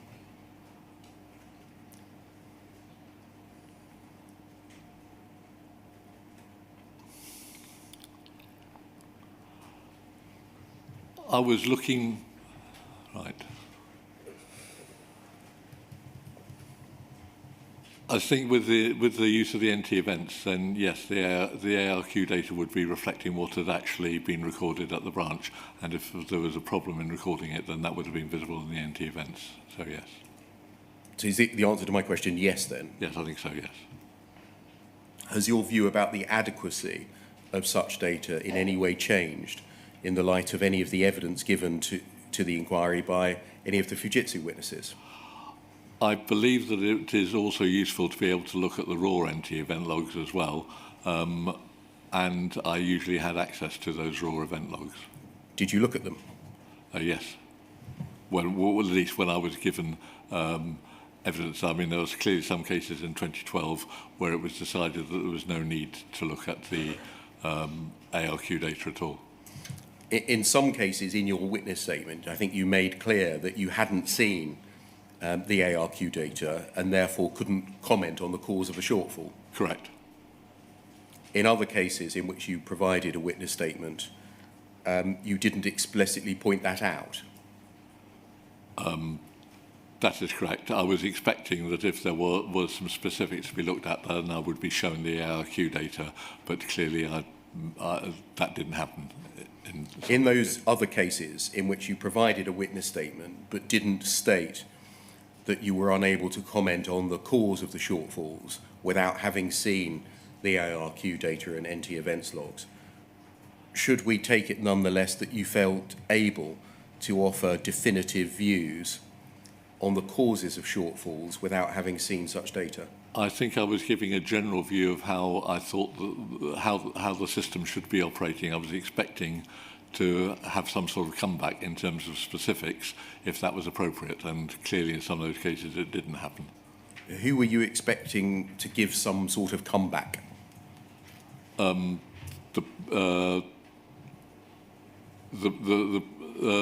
post office investigators. Why did you make it clear in some witness statements, for example the Grant Allen one, that you were unable to offer a view as to the cause of specific shortfalls in that case without having seen the ARQ data, but not in others? Because I'd actually been given some specific information there as to something that might be the cause, and I was agreeing that that could be a cause, and that was something that I would have needed to investigate. Did it ever occur to you to refuse to provide a view unless and until you were provided with all of the data that you considered necessary in order to answer the questions which you have been asked to address? Well, taking that specific case of Grant Allen, I was certainly concerned about that, and not only did I check with the lawyers from Post Office that it was okay to sign that statement, I also checked it with a lawyer within Fujitsu that it was okay to sign that statement before I did so. Did you assume that those at the Post Office responsible for pursuing the criminal cases, i.e. that investigating or prosecuting them, who were asking you to provide reports and witness statements, were aware of the fact that you didn't automatically have access to ARQ data and NT events logs in every case? I'd understood that it was the normal thing to actually have ARQ data. It wasn't until later that I realised that they didn't always provide it. I thought that was the whole purpose of ARQ data, was to have some sort of information to support any sort of prosecution or investigation. Dealing with the distinction that you make in paragraph 127, if we just scroll up, between data which is committed to the audit server and that which isn't. Yes. If data is affected by a problem before it's committed to the audit server, would that mean that there is a risk that once the data is committed to the server, it's unreliable? If taken into account with the NT events, then that would make it clear that that has actually happened. So as long as you look at the NT events as well as the ARQ data, then I felt it would be reliable. I don't think you addressed that point in any of your reports or witness statements or any of your advices or explanations to the Post Office. I was expecting to be asked to look at the audit data, which therefore would have been doing the checks against the NT event data. But So, I accept that that didn't happen. So again, the reason for not mentioning is that you were expecting somebody to come back to you about it. Correct. When you were looking at audit data which had been committed to the server, how could you be confident that that data hadn't been affected by a problem before it got to the server? Because I know I was aware that the process for generating the ARQ data would include checking for unexpected NT events at the same time, which should therefore have detected any such failure. Can we look, please, at poll 309 7480?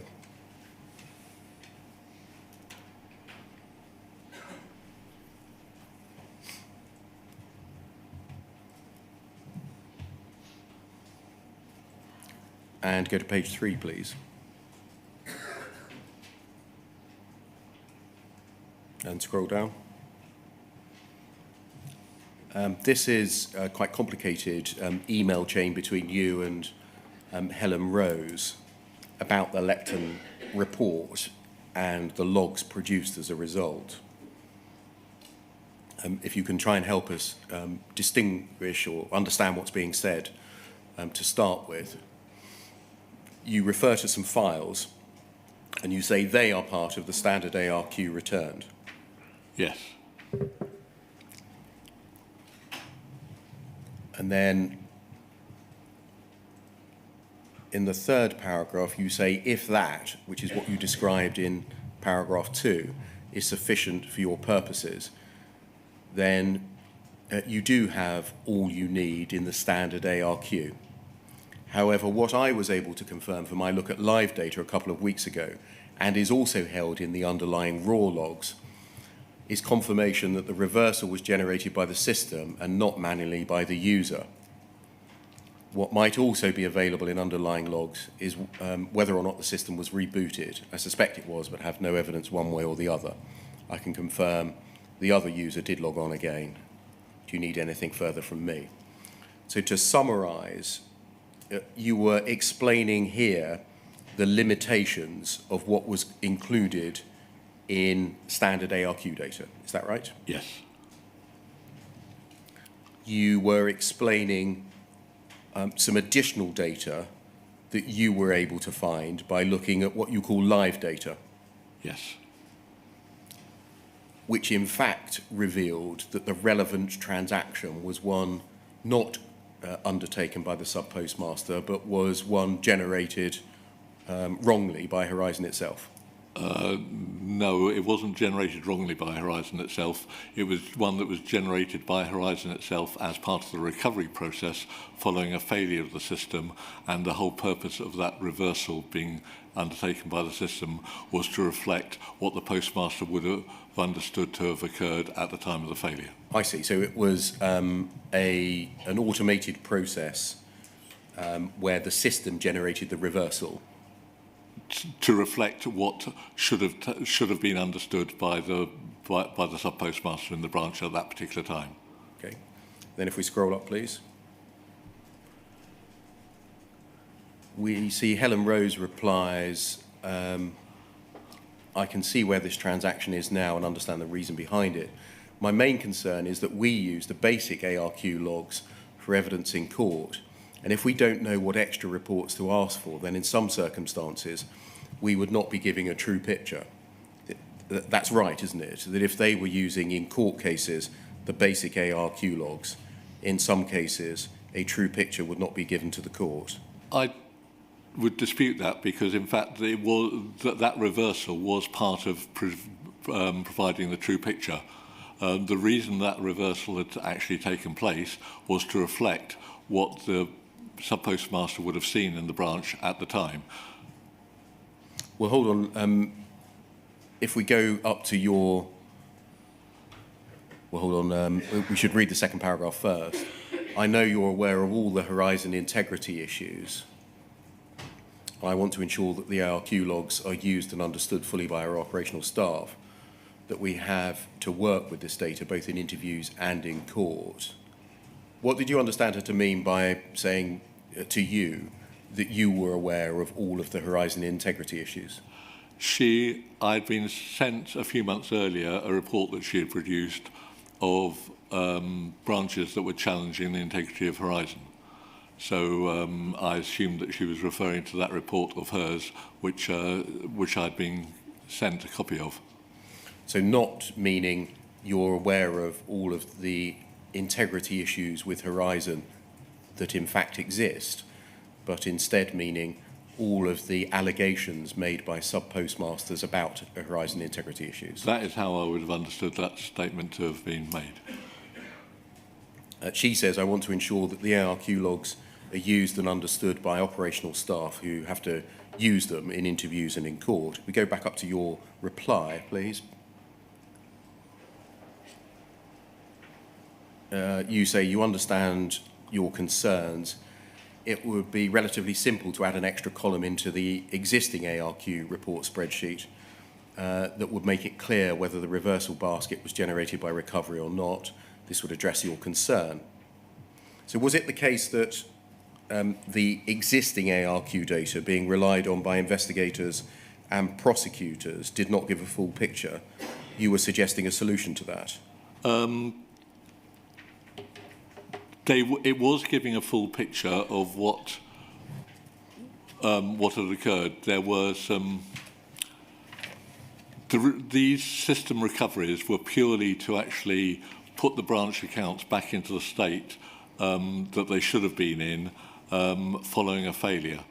It's a fairly complicated scenario to try and describe. I don't know if you want me to get into the technicalities, I suspect not, but it was all to do with what can happen when a comms failure occurs at the wrong time.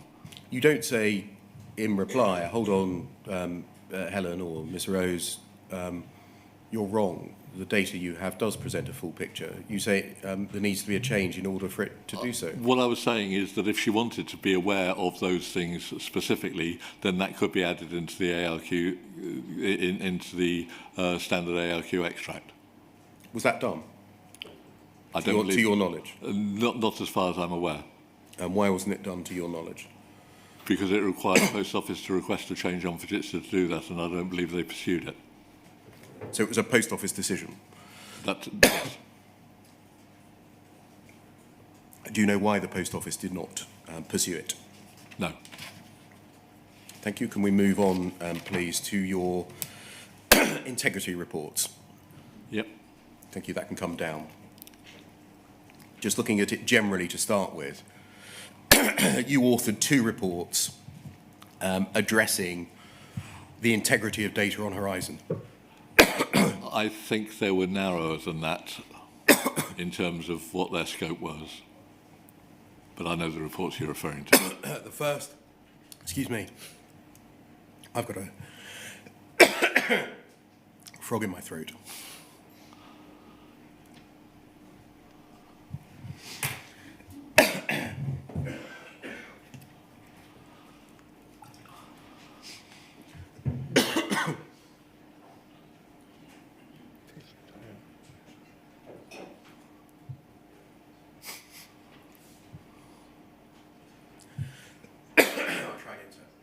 It's hay fever. Well, take your time, Mr. Beer. You authored 2 reports. The first, 2nd of October 2009, do you remember? I remember that report, yes. The title of that was Horizon Data Integrity. Yes, That was about legacy Horizon. correct.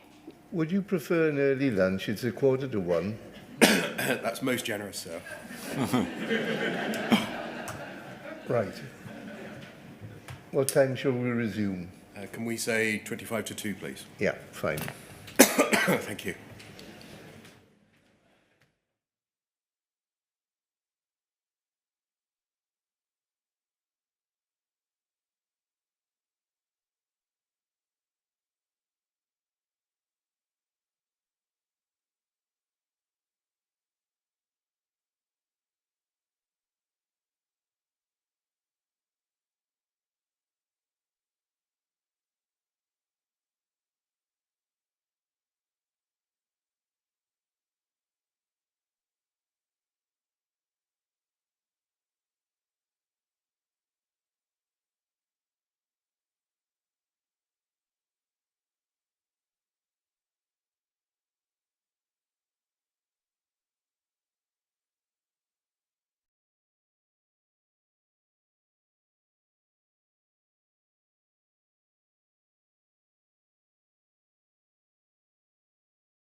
Thank you, sir. I think I'm back up to full operating speed.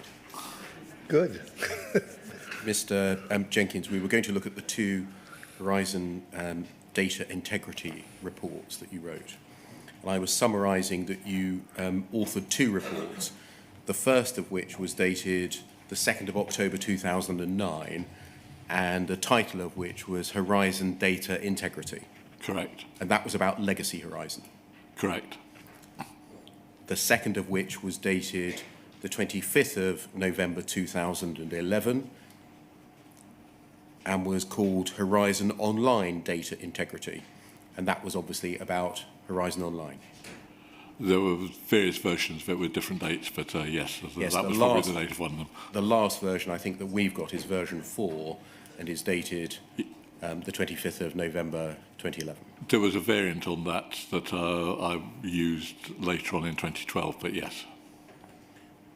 Can I ask you some general questions about those reports then, before looking at the contents in detail? Firstly, at the time that you prepared the first report, the one about Legacy Horizon, called Horizon Data Integrity, what did you understand the purpose of the report was? I was asked to provide a report on some specific failure scenarios that occurred on Legacy Horizon. I couldn't remember initially what it was that had caused that, but when Dave Smith gave his evidence to the inquiry, he says that he phoned me up and instructed me to do that, and I was happy to accept that. I've since seen some emails saying that I was asked by people in Fujitsu on his behalf to write that report, but I don't think that really contradicts what I said before. Did you therefore understand that you were being asked to produce a report that was narrow in scope about very specific issues? Correct. In relation to the Horizon Online Data Integrity Report, at the time that you prepared that, what did you understand its purpose was? Initially, it was supposed to be a companion document to that. It then got subsumed into a document to support some a proposed investigation that Fujitsu were having with KPMG into the integrity of the audit trail. So originally it was a companion document to the... But with a similar sort of scope, in other words, looking primarily at what the integrity of the audit trail. Why did the reports not cover all bugs, errors and defects known to Fujitsu at the time that they were written? Because that wasn't what I was asked to produce at the time. Do you know why you weren't asked to produce a report that was addressing all known bugs at the time? No, I was asked to produce a report covering the scope that the report actually covered. Were you aware, whilst employed by Fujitsu, that the Legacy Horizon report was relied on by Mr. Isme of the Post Office in preparing his report in August 2010 about the general robustness of Horizon? No, I was not. You didn't know it was going to be appropriated and used for a different purpose than you had prepared it for? No, I didn't. Have you seen now, in fact, how it was used? Yes, I have seen Mr. Isme's report as part of the documentation I've been provided for the inquiry. And do you agree that it has been used for a purpose different from that which you intended? Yes, it has been. Were you aware at the time that you wrote the online report that the Post Office may intend to use that report as a basis for briefing or addressing concerns raised by MPs? When I wrote the online report, I don't think it was prepared for the purpose of the Post Office. The KPMG audit was not something that Post Office was necessarily aware of at the time. When I produced the cut-down version of it in 2012, I saw that purely as being a description of the integrity of the audit trail, and I I think there was an email exchange wanting a report, effectively the equivalent of the Legacy Horizon one, and I thought it was actually to do with prosecutions rather than anything to do with briefing of MPs or anything like that. Were you told at any time that the Post Office intended to use your report as a basis to address concerns raised by MPs? I don't think I was even aware of that now. Can we look at the detail then of each of the two reports? Can we start, please, with the Legacy Horizon Integrity Report, Data Integrity Report, FUJ 308-0526.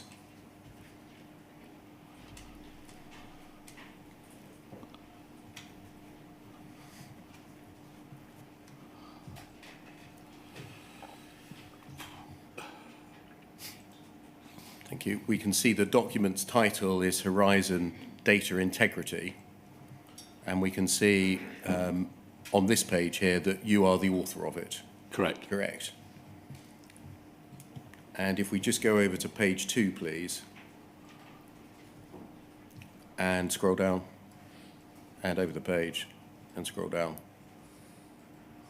After the index, we can see the document history.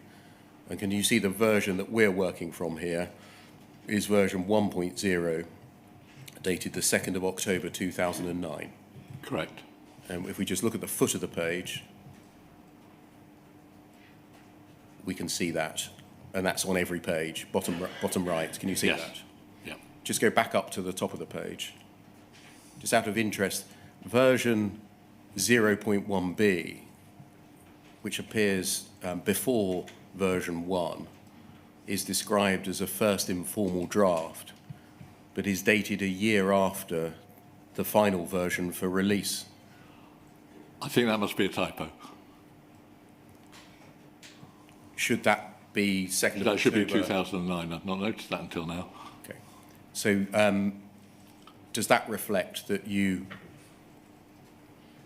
created the report and finalised the report all on one day? I think the version 0.1a may have been produced a day or two before that, but yes, the whole report was produced in a fairly short timescale. We can see who's required to review it. Mandatory review, Susie Kirkham and Jeremy Worrell, both Fujitsu. Yes. And then optional review, the first 3 of those Fujitsu, Yes. and the 4th of them is Mr. Smith from the Post Office. Is that right? Correct. Do you know whether he in fact reviewed it? I can't remember now. It's not marked up with the asterisk, if you look at the bottom of the page, which indicates that the reviewer actually returned comments. Yes, I'm not sure whether it has been sent to him. But the thing was, I was asked to actually get it signed off and reviewed quickly. So whether he'd actually seen it or not, I'm not absolutely certain. And if we go to the top of the page, and this appears on every page, commercial in confidence and without prejudice. Why was it marked up without prejudice? Someone asked me to put that there. I've no idea what that actually means. I believe it's some sort of legal thing, but I don't understand what it means. Who asked you to put that there? I can't remember now.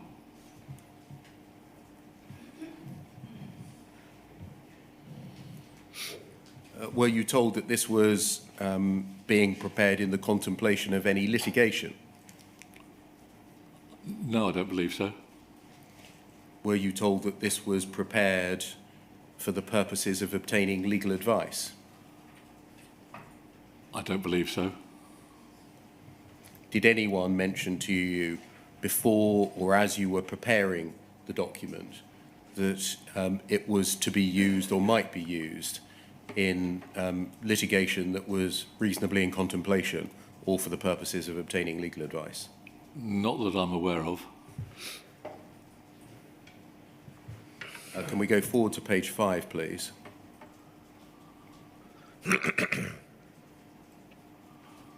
We can see the purpose of the document, it is submitted to the post office for information purposes only and without prejudice. You put that.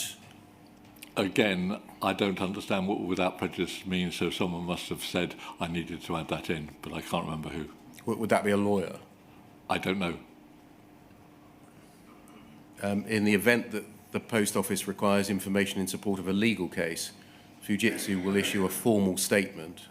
Again, you wrote that. And I think someone must have told me that I needed to include that in the document. And do you know why that this report couldn't be relied on in support of a legal case?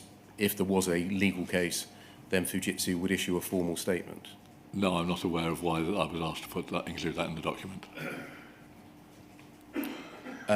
The document is a technical description of measures that are built into Horizon to ensure data integrity, including a description of several failure scenarios and descriptions as to how those measures apply in each case. The document only covers Horizon, it doesn't cover Horizon Online.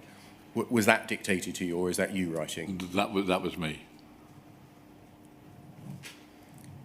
So it describes measures that are built into Horizon Online to ensure data integrity. I think you mean Legacy Horizon. Sorry? I said, I think you mean Legacy Horizon. Yeah. Did I say Horizon Online? Yes. I'm so sorry. Legacy Horizon. Yes. To ensure data integrity, is that right? And then if we go over the page, please. There is, under the heading Horizon Data Integrity, a description in summary terms of data processing within Horizon. Is that fair? Yes. And then if we scroll down, please, and keep going, and keep going. After that summary, you set out scenarios. Yes. And you say it should be noted that these scenarios are all to do with equipment failures. These will always be visible to Fujitsu through event logs, which are retained. Yes. The possible failure scenarios that you then discuss in the report deal essentially, would you agree, with equipment failures? Yes. And not software failures? Yes. So, for example, the calendar square bug's not mentioned, is it? No, it isn't. Nor the remming out bug? No.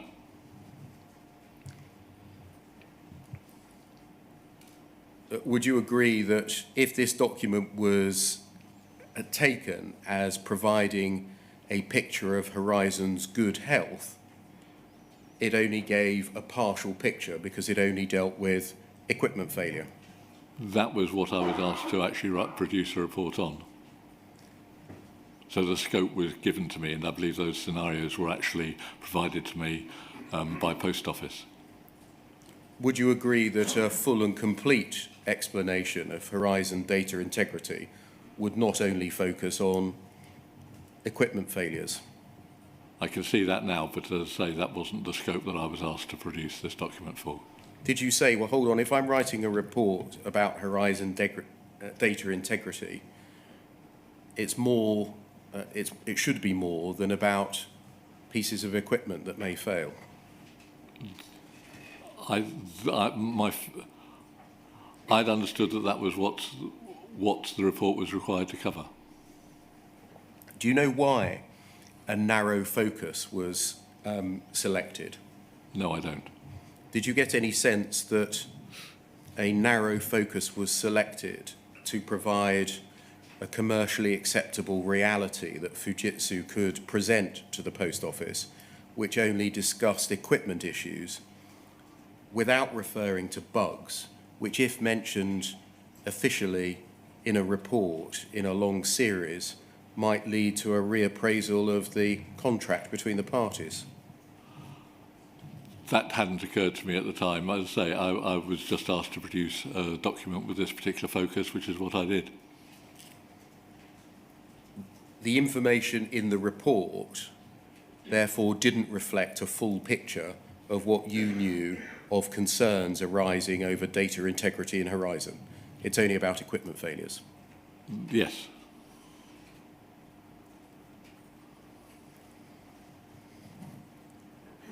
Can we go to poll 308 8935?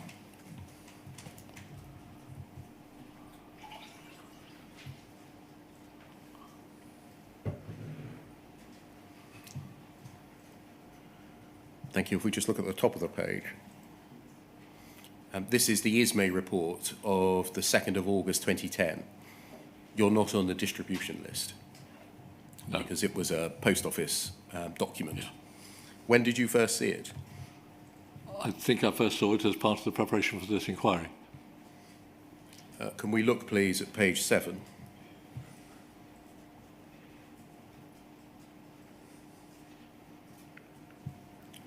Under the heading Horizon. Horizon was developed as an electronic point of sale to replace archaic paper-based accounting processes. It utilised hardware in branches which had strong security features and interfaces to a central data centre with high security. Data was replicated between units in the branch, and once it reached the data centres, it was replicated between those. This gave 3 strengths which are important in terms of allegations being made. Horizon infrastructure was robust from a security and access perspective. It was resilient in terms of being able to continue customer service and hold data in a queue in the event of incidents. And it had strong backup and integrity features with data backed up in branch and centrally. This provided a strong audit trail. Further narrative from Fujitsu is included at Appendix 3. And then if we can go to Appendix 3, which is page 17.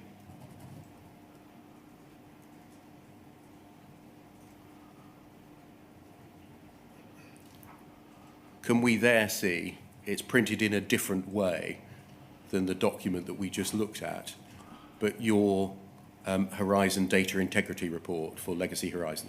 Yes. And is the entirety of the report set out there by Mr.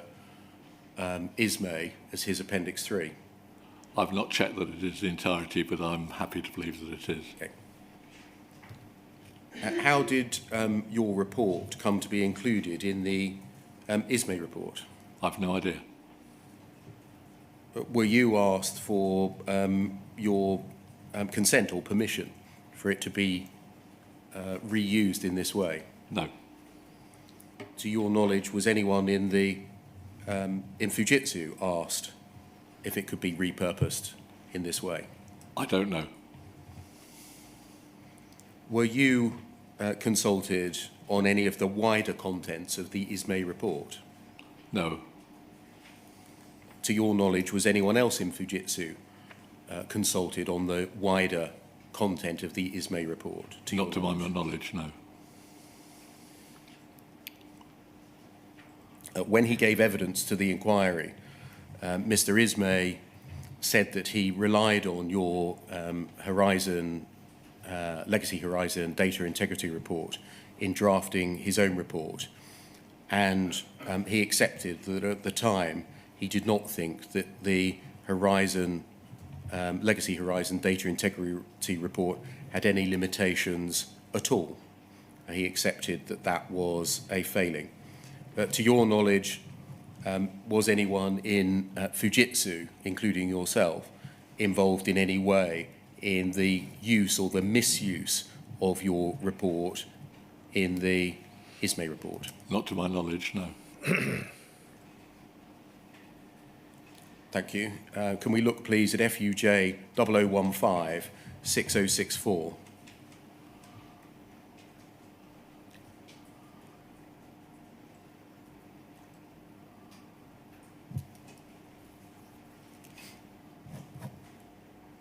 And look at page 3, please.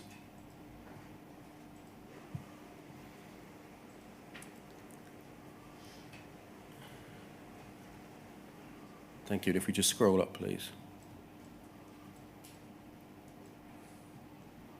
And just scroll up. Thank you. From Susie Kirkham. Do you remember who she was? She was an account manager or something. I think that's the title that's given on the report. I have a vague recollection of her, but I didn't have very much to do with her. I think my main interaction with her was to do with this report. And who was Gavin Bounds? He was also an account manager at some stage. How they related to each other, I just don't remember, I'm afraid. But they were both sort of fairly high up compared with me.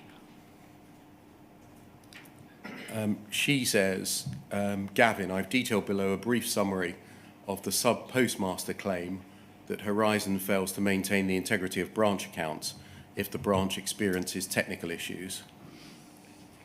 Horizon has been running for around 10 years, during which time Post Office had to handle a number of legal cases surrounding system integrity, mostly from apparently disgruntled or fraudulent sub-postmasters. Fujitsu has twice appeared in court to support the Post Office. Only once has Post Office conceded its case, and this was at a time when the audit trails were too short to provide sufficient evidence to refute a sub-postmaster's claim. Recently, a number of sub-postmasters are again querying the data integrity of Horizon and are claiming that they are owed money by the Post Office due to inaccurate branch accounts. These sub-postmasters are talking to the press and are trying to gain some momentum to support their case. It's even rumoured that the BBC is considering a watchdog programme on the subject. Post Office is trying to head off this possible escalation of interest by preparing a stock of simple responses to possible questions for the media or interest groups. I've summarised below the timeline that deals when Post Office asked Fujitsu for assistance in compiling this information. The initial request from Post Office, Dave Gray and David Gray Poll, was made on the 24th of September, asking us to join a conference call hosted by Dave Smith, where Dave would outline his understanding of the situation and outline his response. Fujitsu would only comment if he made any factual errors on how Horizon works. Susie, spoke to Mike Wood, Dave Roberts and our press office as soon as the request was made. Fujitsu press office confirmed with Post Office press office that the journalist would not be present at this conference call, and it was purely internal Post Office attendees. They confirmed they didn't want Fujitsu responding to any questions from the press or external organisations. This was a Post Office issue, as the solution had been formally handed over to Post Office. They only needed Fujitsu for expert advice if required. Were you involved in any of those first two paragraphs? I don't believe so. Friday the 25th, the conference call was completed. Fujitsu's attendees are set out, not including you. And then Correct. over the page. During the conference call, the Post Office requested from Fujitsu a short paper to describe how Horizon maintains the integrity of branch accounts when certain issues affect the branch, e.g. blue screen hardware failure. Report requested to be given to Dave Smith by the 2nd of October. That's in fact the date of your report. Correct. Gareth Jenkins spent the best part of one day completing the report. Is that right? You spent a day writing it? It was something like that because there was fairly short timescales for actually putting that together, yes. The finished report was passed to Amanda Crabe Commercial at David Roberts' request before being sent to Dave Smith. The report was sent to Dave Smith on Friday, the 2nd of October, late morning, just prior to a second conference call. Second conference call on Friday the 2nd, Dave thanked Fujitsu for the document. No further actions. She spoke to Andy McLean on the 5th. He didn't expect any further activity for at least a couple of weeks. She spoke with Dave Smith on the 3rd of December, and he mentioned that the data integrity issue had reappeared. It's been taken up by a Welsh MP who also happens to be a barrister. He's threatening to bring an early day motion to the House. Dave is meeting him in Parliament on the 10th of December. At this stage, he didn't feel he needed any assistance, however, was alerting us to the fact this reappeared. In summary, our body of evidence is mature, so we're well placed to help the Post Office today.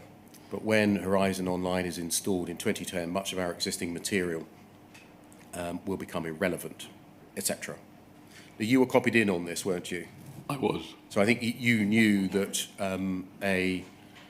the data integrity issue had not gone away as a result of your paper, and there was a possibility that it was going to be raised with an MP in the future. I must have read that in the report. I can't remember that now, but yes, I accept that I was copied on this email. Yes, and then if we scroll up, please, and up the page, just stop there. Some internal emails not including you, and then scroll up, please. Keep going, and keep going, and then stop there. Anne Sinclair forwards that chain to Gavin Bounds. What did Anne Sinclair do? I've no idea. I've not come across the name before. And says, following discussions with our press folks and Susie on Monday night, we've agreed we need to downplay the issue as much as possible. We don't want to get too drawn into the debate, as we're only a supplier. There's a document that addresses all the technical questions that was produced for the Post Office for a meeting with MPs last week. Is it right that there was a list of hardware issues that was produced that you were required to address? That is my understanding, and that is effectively what Section 3 of the document was all about. Someone gave me that list. And so that reference there, there is a document that addresses all the technical questions. That's a reference back to your report of the 2nd of October.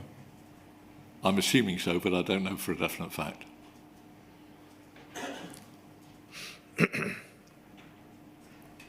I mean, it says that it was produced for Post Office for a meeting with MPs last week. Do you think that was a different document? It could be, as say, I'd produced it on the 2nd of October, and I think now we're in December, so it could be something different. I don't know. But did you prepare a second or supplemental document? No. For the purposes of a meeting with MPs? No. Thank you, that can come down. In short, then, you say that your paper was not a report about or a survey of all issues with Legacy Horizon? Correct. And again, did anyone explain to you why, if questions were being raised about the integrity of data produced by Horizon, you were not asked to produce a report, which was a survey of all of the issues which had affected Legacy Horizon? I was asked to produce a report on the fairly narrow basis of those hardware type issues, and as I say, I believe that someone actually gave me a list of the ones to cover, and those were the ones that I covered in Section 3.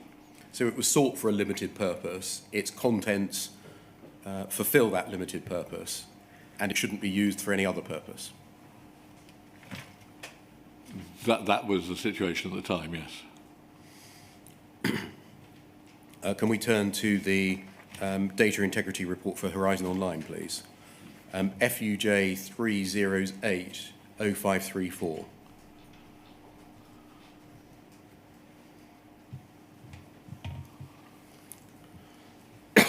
See the title again, Horizon Online Data Integrity. See again, you're the author. Yes. If we go to the foot of the page, we can see the date of this version, 25th of November 2011, version 4. Yes. And if we go over the page, please,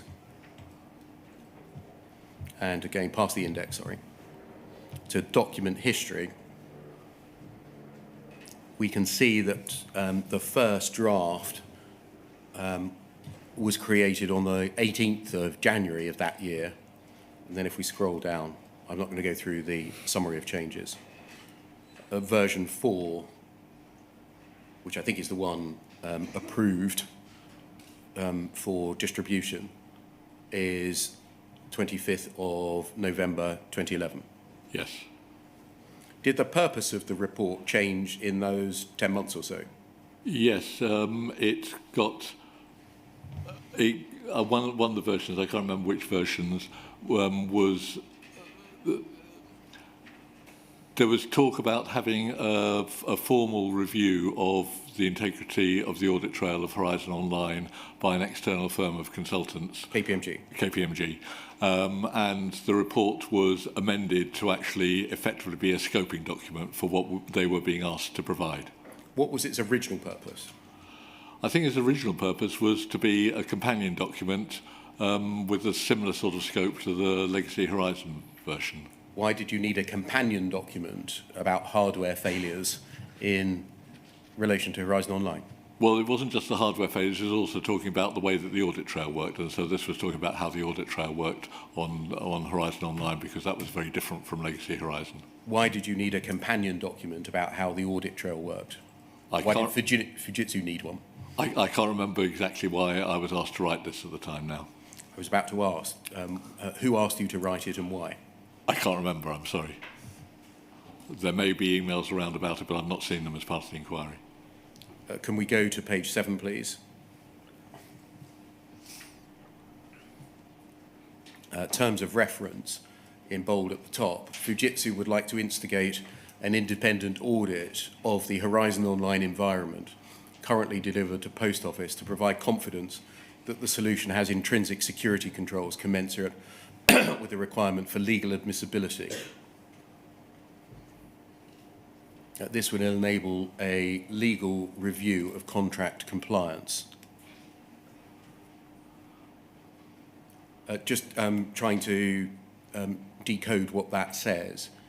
Is that saying that this report will show that Horizon Online has intrinsic security commensurate with the requirement for legal admissibility, or the report that's going to be prepared by KPMG?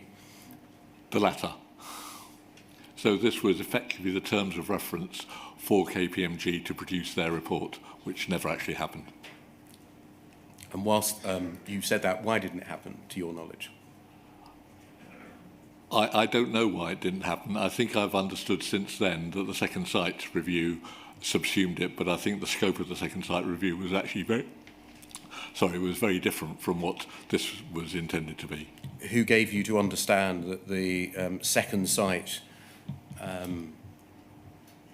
piece of work was the surrogate for a Fujitsu commissioned review that would provide confidence that Horizon Online had security controls commensurate with the requirement for legal admissibility?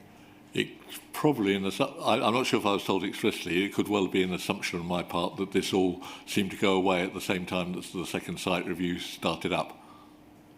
What about the suggestion that this will enable a legal review of contract compliance?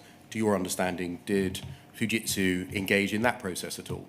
A legal review of contract compliance? My understanding is that that was what KPMG were being asked to do, but that never happened. Did you get told at the time that neither of those things happened because of second sight? I don't think I was told that explicitly, but I can't remember. All you knew is that they didn't happen? Correct. Paragraph 1.1 objective. Now that Horizon Online has been operational for 12 months, Fujitsu is undertaking a legal review of its compliance with its contract obligations, and in order to enable that, would like to undertake an independent assessment to demonstrate the adequacy of the security controls that have been designed into the system to provide assurance in the robustness of the audit of the transactional data that may be used as evidence in court. So just stopping there, did you understand that the review to be undertaken by the third party, I'm going to call them KPMG, Yeah. to be undertaken by KPMG, had as its focus assurance in the robustness of data used as evidence in court? That is what I understood was the purpose of that. So there were a number of people involved in the discussions with KPMG, and this document was just something that I was the author of, but a lot of the input was from the team who were working on the discussions with KPMG. I remember going to 2 or 3 briefing meetings with KPMG with other people within Fujitsu as well. Would you agree that the purpose of providing assurance in the robustness of the audit of transactional data that may be used as evidence in court is quite a broad statement of purpose? Yes, I've probably not really thought that through particularly, but as I say, those are not necessarily my words, but I accept that they're included in my document. The purpose of this document, i.e. the one you were writing, continue, is to define the terms of reference for the project and provide a technical description of measures that are built into Horizon Online to ensure data integrity. Those are your words, is that Those right? are my words, yes. Would you agree that that purpose, as described, is a broad statement of purpose? It is a fairly broad statement, yes. Would you agree that the existence of bugs, errors and defects in Horizon may affect data integrity? I don't think, at the time, I wasn't aware of outstanding bugs, errors and defects in Horizon Online. That's a different issue. Right. Would you accept that the existence of bugs, errors and defects in Horizon Online may affect data integrity? I think what we were trying to show here was the integrity of the audit trail. Therefore, if there are any bugs, errors or defects in how the system operated, then it could all go back to looking at the integrity of the audit trail from which any reports produced by the system could then be traced back. I'll try a third time. Would you agree that the existence of bugs, errors and defects in Horizon Online may affect data integrity? I don't think they did affect the data integrity in terms of the integrity of the audit trail, which was the focus of this document. Is that why the document does not address whether or not there are bugs, errors or defects in Horizon Online? Yes, because it was thought that by actually showing the integrity of the audit trail, then that bypassed the need to consider bugs, errors and defects in the other parts of the system, because everything goes back to the data that's in the audit trail. Was explicit thought and consideration given to that if we focus on the audit trail, we can bypass the existence of bugs, errors and defects? Bypass may have been a bad choice of word. The point was that having the more limited focus of showing that the audit trail had integrity was something that was practical to actually be able to prove, which was what we're effectively asking KPMG to do. Is that reflected on page 9, if we go forwards, please? Under purpose, in the last paragraph there under purpose, the scope of this paper is restricted to showing the integrity of the audit trail and that it accurately reflects the transactions at the counter. Yes, that was effectively what I was trying to say before. You tell us in your witness statement, no need to turn it up, it's paragraph 164 and 5, that, quote, my report was intended to be included in briefing materials for KPMG so that they had a high-level technical overview as to how data was recorded in the audit trail. Is that right? Yes. This report didn't consider when and how the audit information was interrogated, did it? No. It provided only a description of security controls. I'm sorry, I'm not sure what you mean by security controls. Well, were you asked to conduct any research into the operation of the controls that are mentioned in the report and whether they were in fact functioning adequately on the ground? This is what KPMG were being asked to look into. I see. So you didn't do that. You were describing how the system was supposed to work. So that they could then prove that it did. It was down to them to prove, or disprove, presumably, whether in fact it was fit for purpose. Correct. But that never happened. Correct. So again, nobody should take your report as being the description of Horizon Online's overall integrity. It was showing our belief of how the audit trail was a way of showing that the system had integrity, yes. How it's supposed to work, in theory. Yes. So the scope of the report was limited by those commissioning it, correct?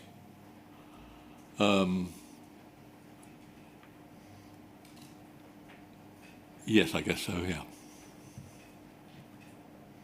In the light of your knowledge of the system by this time, it's 2 years or so in, so Yeah. November 2011, and the bugs that had arisen, in particular in the course of development, did you ever question the limited scope of the commission? No, because I felt that once the pilot... I accept the fact that there were some issues during the pilot phase of Horizon Online, but once the pilot was over, I believed that the audit trail of Horizon Online did indeed have the integrity that I was saying should be proved as part of this report. But you had no evidence for that because that was what KPMG were going to find out. I had no independent evidence, but we had found empirically that it was it had the right it had the information there for doing so. That we hadn't found any outstanding problems in the way that the audit trail operated, and the audit trail was seen to be accurately recording what had actually happened within the branches, and we had no evidence to the contrary. So no, we hadn't proved it positively, but we'd had nothing to actually say that it wasn't correct. Why was it necessary for KPMG to investigate at all then? I think the senior management within Fujitsu at the time felt that it would be helpful to be able to have an independent proof, not just an internal assessment of what was happening. If we go back to page 7, please.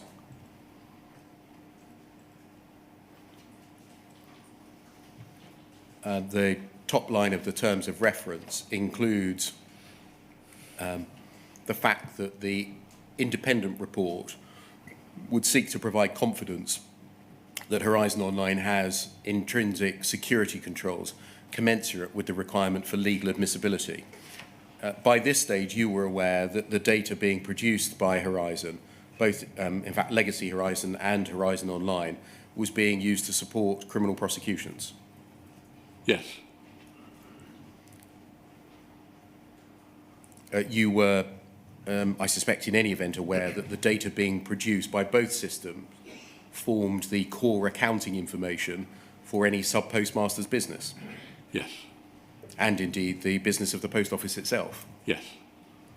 And so integrity was of the data was absolutely critical. Yes. For all three reasons, or all three purposes. Yes.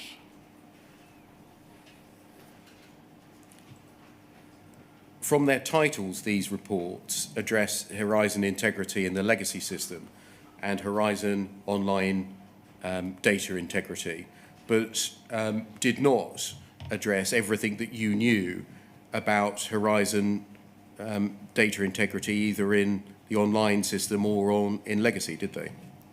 I think they were trying to show that the audit information did indeed have integrity, and I believed at the time, and I still believe now, that it does.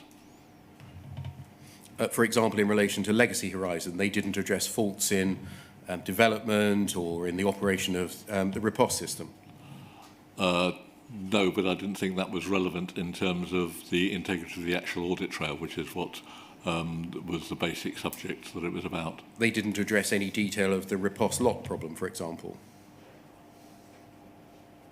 It doesn't do that. That wasn't the scope of the document at the time. It didn't address all of the circumstances in which a discrepancy might result and require reconciliation. I'm not quite sure what you mean by that. Well, the raising of an issue by a sub-postmaster, reporting it, the issue of a transaction correction by Fujitsu and the post office, it didn't address all of that process.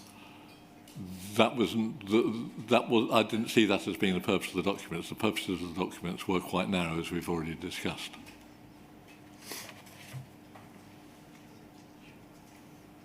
If the work that KPMG was supposed to undertake was to be presented to a court, would you agree that the purpose would have been to satisfy the court as to both the integrity and reliability of the Horizon system, and therefore the data that was being produced in the case before it? Yes, I think so. An inadequate substitute would be to produce to a court your two reports. I believe that was covering the integrity of the audit trail, and it was based on the data information in the audit trail that was the data that was being presented to the courts. So you disagree with my suggestion? You think that an adequate and proper substitute was to present only your limited, constrained and narrow reports to a court as showing Horizon integrity? That was how I understood things at the time. And now? I think I think they still show the integrity of the overall audit trail, which is the data that's been presented to the courts. But I accept now that I don't understand all the legal niceties, which and I clearly didn't at the time either. But I wasn't aware of my ignorance then.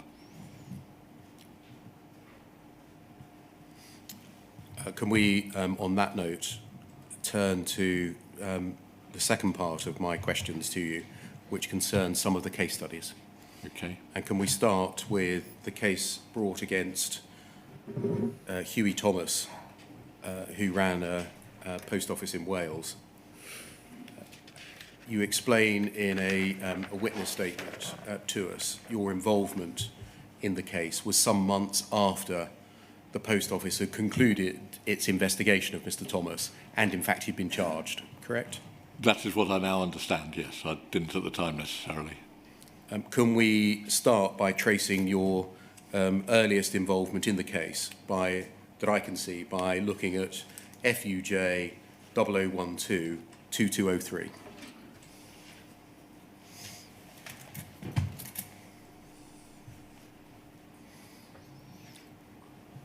And if we look at page 6, please.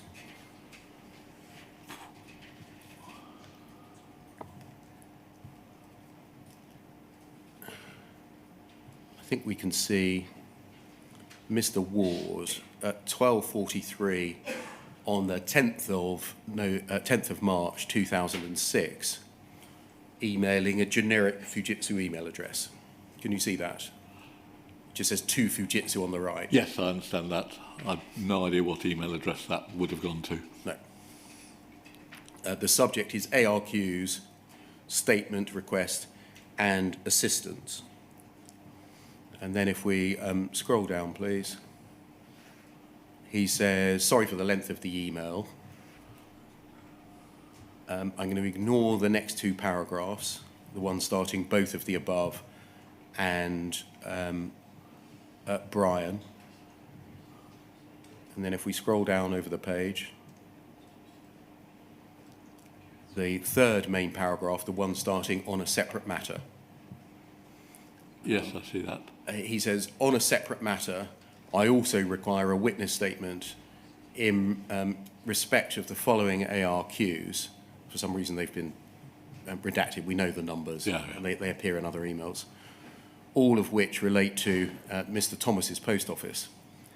We need the usual leave out paragraphs H, B, and J, but do need K, call logs, covering an analysis over the period 1st of November 04 to 31st of November 05. Penny, you may recall, this is the one which relates to nil transactions. My previous emails refer. Can you add an extra paragraph in your statement explaining how online banking transactions are processed and the data downloaded and how nil transactions can occur? And I think that's all that there is about Mr. Thomas's sub-post office, okay? Yep. So a request to either Penny, Thomas, or Nene Lowther for a request for a witness statement that addresses some ARQs about Mr. Thomas's post office and explains how nil transactions can occur. Yes. Can we go to FUJ 0015-2582?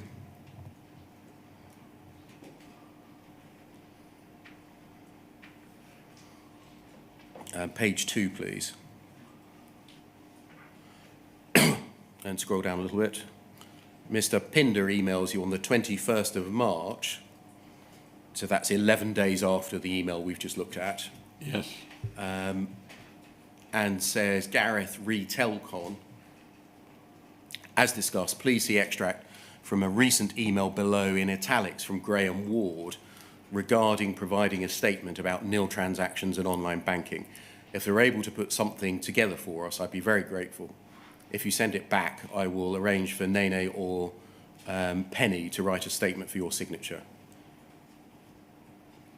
And then the part of the email that we've just read out, which does include the 3 ARQ numbers, is set out, the last part of which is in italics.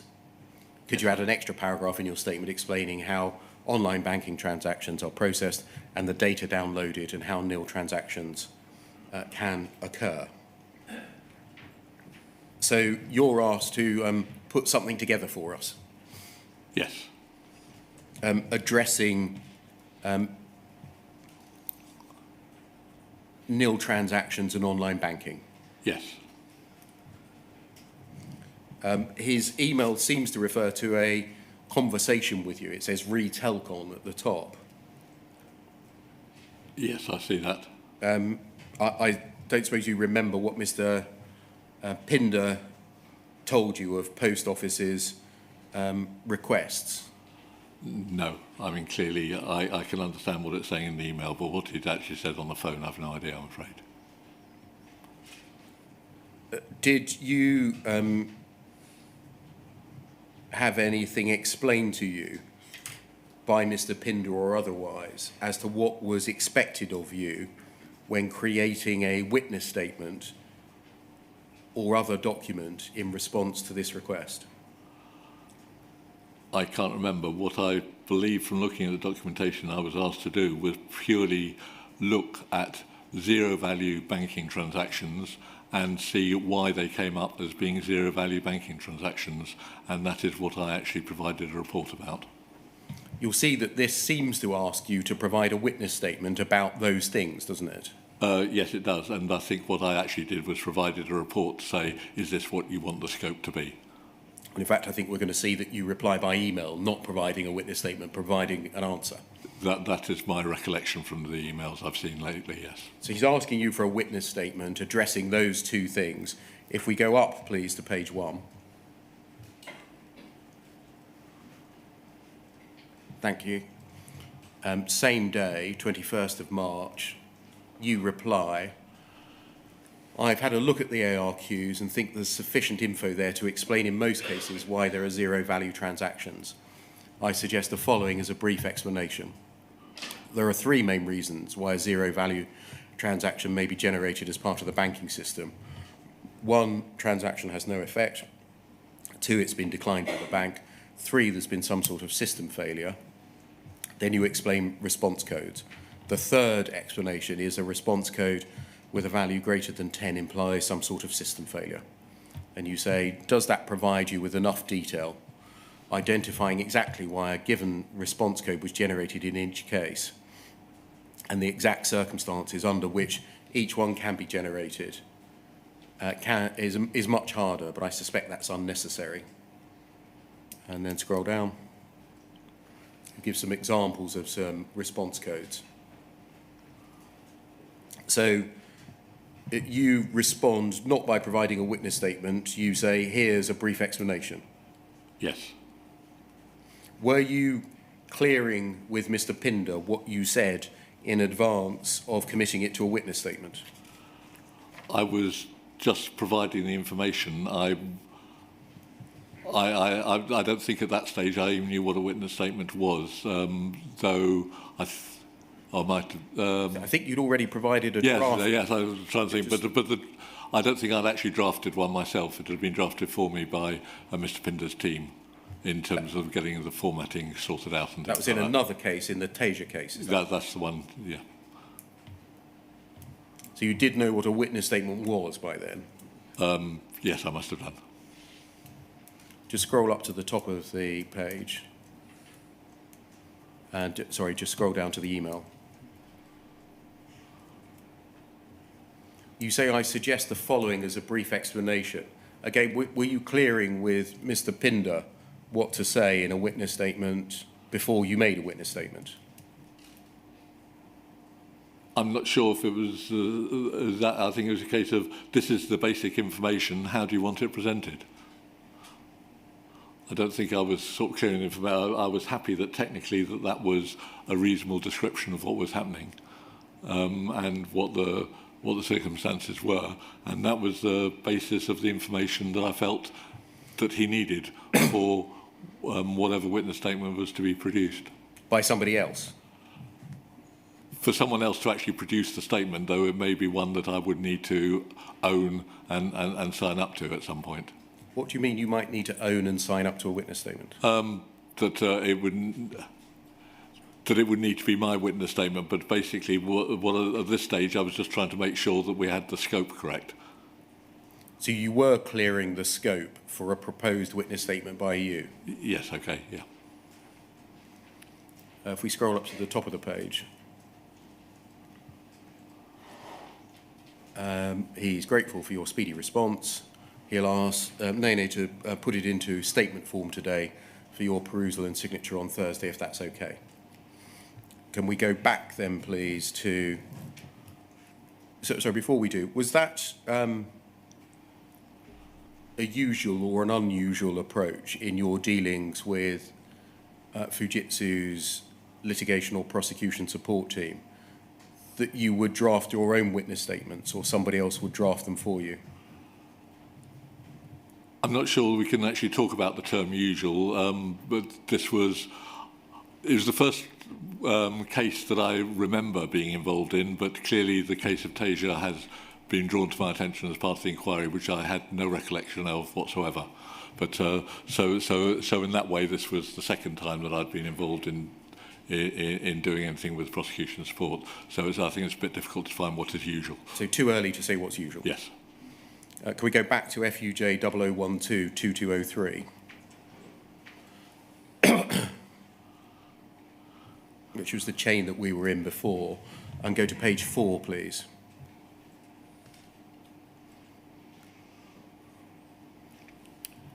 And we can see that at 1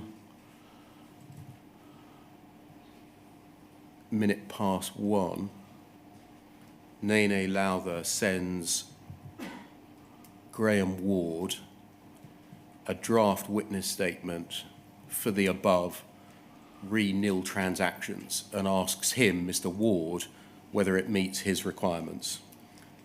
Now, you tell us in your witness statement, it's no need to turn it up, it's paragraph 294 at page 98 of your third witness statement, that you cannot find a copy of the witness statement that was attached to this email. And you're in good company, nor can we, but that may not matter for the moment. Can we go up to page 3, please? Thank you. We can see that Mr. Ward replies to Miss Lowther and Mr. Pinder and says, in relation to that witness statement that was sent, the layout's presumably unfinished, paragraph spacings, etc. As per my earlier email, and more importantly, the 3 spreadsheets sent with ARQ data need to be produced as individual exhibits, JIG 1, 2, and 3, and each column header must be explained, as you do in your usual statements. Also, the line which begins at the foot of the page, response code with a value greater than 10 appears unfinished. And then this is, for our purposes, perhaps the most important part. I'm concerned at the words system failure, which is also in an earlier line. There has been some sort of system failure, in quotes. What does this mean exactly? And is there any indication of a system failure at this office during the period in question? And then if we go further up, page 3, we see that later that day, at just after 3, Miss Lowther forwards that to you. Can you see that? Yes, I see that. Hi, Gareth. Please see below from Graham. Ignore the bit about exhibits.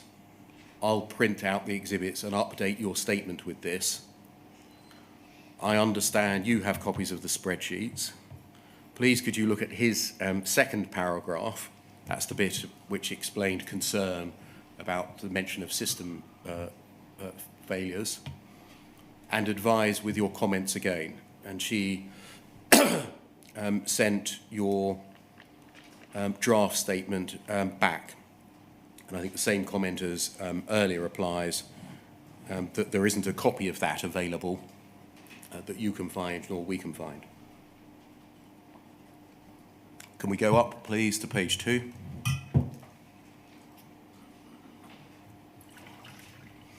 And keep going to see the beginning part of Mr. Jenkins' email. You reply still later that day, 20 to 6. No, I'm not quite sure what his problem is with what I've said. Basically, any value of response code that's greater than 10 does imply some end-to-end system failure.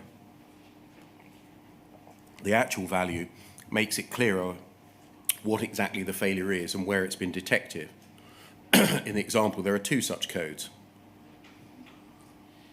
And you'll see what you say about those. And you say, how do you want to play this?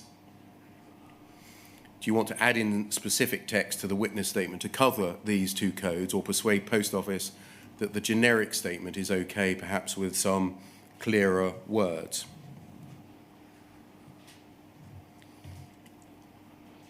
So what did you mean by how do you want to play it? What exactly was she asking me to do? Having now I got this information, what did she want to do next? And I was giving her a couple of options as to what we could do moving forward. Can we go to page 1, please?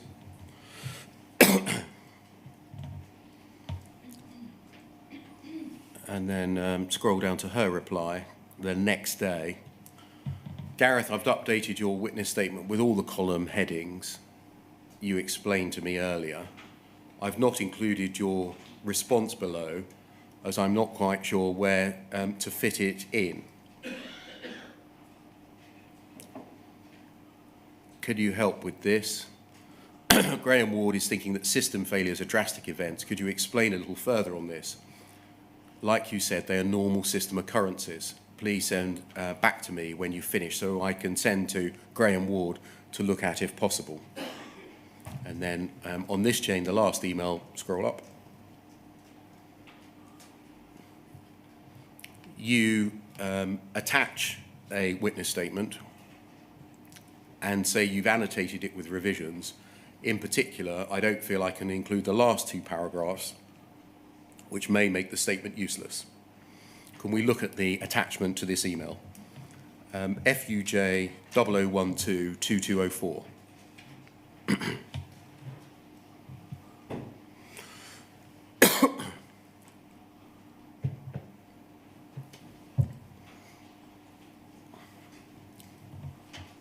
And if we just scroll down, we can see it is dated the 23rd of March. First paragraph. Is that something that you had drafted in the original or had been drafted for you? I'm not 100% sure. I suspect that this was what Nina had produced in the earlier emails in the chain, and that bit of red that you see there is what I've added in at this latest version, is how I'm interpreting it, but I can't be 100% certain. More generally, before we come to the red parts, if we look at the black text, which is indented underneath that first paragraph, we can see effectively that your earlier email has been cut into this witness statement, hasn't it? Yes. Verbatim. Yes, and perhaps this is what Graham Ward was referring to in terms of formatting problems. I'm not sure. To address the email that you'd received, you've added in the words underlined, such failures are normal occurrences. Is that right? I thought that may be sufficient to address the fact that I could clearly see that people were concerned about the use of the term system failure, and I'm sure we're going to go and discuss that further this afternoon. And I felt as a first cut, let's just say, well, they are normal occurrences. What do you mean, let's say, as a first cut? Well, by system failure, what this was talking about was an end-to-end failure within the overall banking system. And so I thought that just by saying this was a normal occurrence, then that would be something that would be sufficient to not make it considered a motive. And I can clearly see that Graham Ward was concerned about having the term system failure in the witness statement, because that could give the wrong impression, because that could. I now understand that he was thinking that meant that was a failure in Horizon. That is not what I meant by a system failure in this particular case. So you thought that your original language had sort of scared the horses, and this was a way of calming you down a bit, yes. Move on, please, if we scroll on. You've added in red at the bottom there, the actual value provides further information as to the nature of the failure within the overall system. Again, as a way of trying to calm things down and make it less emotive. I'm going to skip over, if we go to page 2, the other amendments. And if we scroll through page 2 and go to page 3 and scroll down. Thank you. You remember in your email you said that you didn't feel that you could include the last 2 paragraphs. Are they the paragraphs beginning, "There is no reason to believe," and "any records to which I refer"? Yes. And you said that you don't feel that you could include them, and that might make the statement useless. Is that right? Yes. In your email. And you say, by way of comment underneath, "I'm not sure that the yellow bit is true. Can this be deleted? All I've done is interpret the data in spreadsheets that you've emailed to me." And in particular, I was referring to the second of those 2 paragraphs, which was saying that I'd actually got the records out of the audit system, because I hadn't.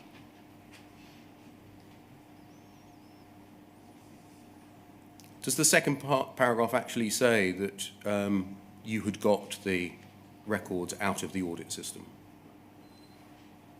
I don't think it does. No, it doesn't actually say that, but it implies that I'd actually got hold of the information, and I hadn't got hold of the information. I'd just been sent a spreadsheet by Nina to say, "Look, see what it says in this spreadsheet." And I had no information as to where that spreadsheet had come from. I want to concentrate on the first paragraph instead, please. That first paragraph in the second sentence says, "To the best of my knowledge and belief, at all material times the computer was operating properly, or if not, any respect in which it was not operating properly or was out of operation was not such as to affect the information held on it." You said you weren't sure that was true, and you asked for it to be deleted. Correct? I wasn't. Correct? Yes. Now, in terms of the guidance that you'd received about writing this statement, you tell us in your witness statement, no need to turn it up, it's paragraph 313 of your third witness statement, that you do not recall receiving any briefing from the post office or anyone else setting out the factual history of the case or summarising the prosecution evidence or the issues raised by Mr. Thomas. Correct. Did you ask for any? I didn't think I needed to, because I was being asked a very simple question: what do these zero-value transactions mean? So the answer is you didn't ask for any guidance because you didn't think it was necessary. Correct. You tell us in your witness statement, it's paragraph 316 of your third witness statement, that you do not have a clear memory of anyone mentioning the word expert at any point, and that you understood that you were giving evidence about Horizon because of your knowledge and experience of it. It was never explained to you that there might be a difference between you giving factual evidence about Horizon and expert evidence in Correct. this context. These witness statement, or this witness statement and the drafts of it do not contain any expert declaration, do they? No. Why do you think you were chosen to prepare a witness statement regarding nil transactions in Mr. Thomas's branch? Because I understood the way that nil transactions could be generated. I've been involved in the design of the banking interfaces, so I actually understood how you could get zero-value banking transactions and the circumstances and how to interpret them in the ARQ data. Do you know whether anyone else within Fujitsu was considered as a provider of this statement? I don't know that. Did you encounter any challenges in preparing the statement requested by Graham Ward from the Post Office, without the factual history of Mr. Thomas's case, or even a summary of the prosecution case? I believe that I was being asked a very simple question: why are there zero value transactions? And that is all I was trying to address here. When you received Mr. Ward's request via Mr. Pinder and Miss Lowther, was your understanding that you were providing a factual analysis of Horizon or giving any opinion evidence? I think that I saw that as being factual information. Did you understand the legal significance and full implications of preparing a witness statement for the purposes of criminal proceedings against the sub-postmaster in a prosecution brought by the Post Office? No. Did you ask for guidance? No, I thought I was just doing a simple bit of analysis identifying the reason why there were zero value transactions. And I thought that was a relatively straightforward bit of factual information that I could provide. Did you have adequate time to prepare this witness statement? I can't remember how much time I had. I clearly had looked at the data that I've been presented with and had time to analyse all the zero value transactions in the data that I had been provided with. I can't remember now how much data that was. Can we try and display before the break two documents side by side? The one that's on the screen at the moment, please, and the second document, your third witness statement at page 33.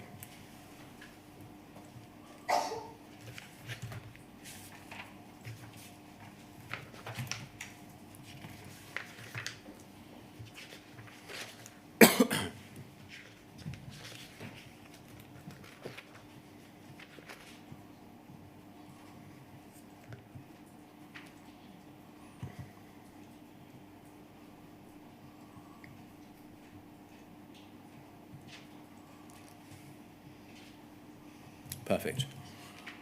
You say in your witness statement at paragraph 102, I'm aware there's a question in the inquiry as to what the two boilerplate or standard paragraphs that appear at the very end of the standard Fujitsu witness statement, which exhibits the AR spreadsheets, actually meant. These two paragraphs are usually read as follows, and you set them out, and they broadly match the paragraphs on the right-hand side. Can you see? Yes. Moving on to 103.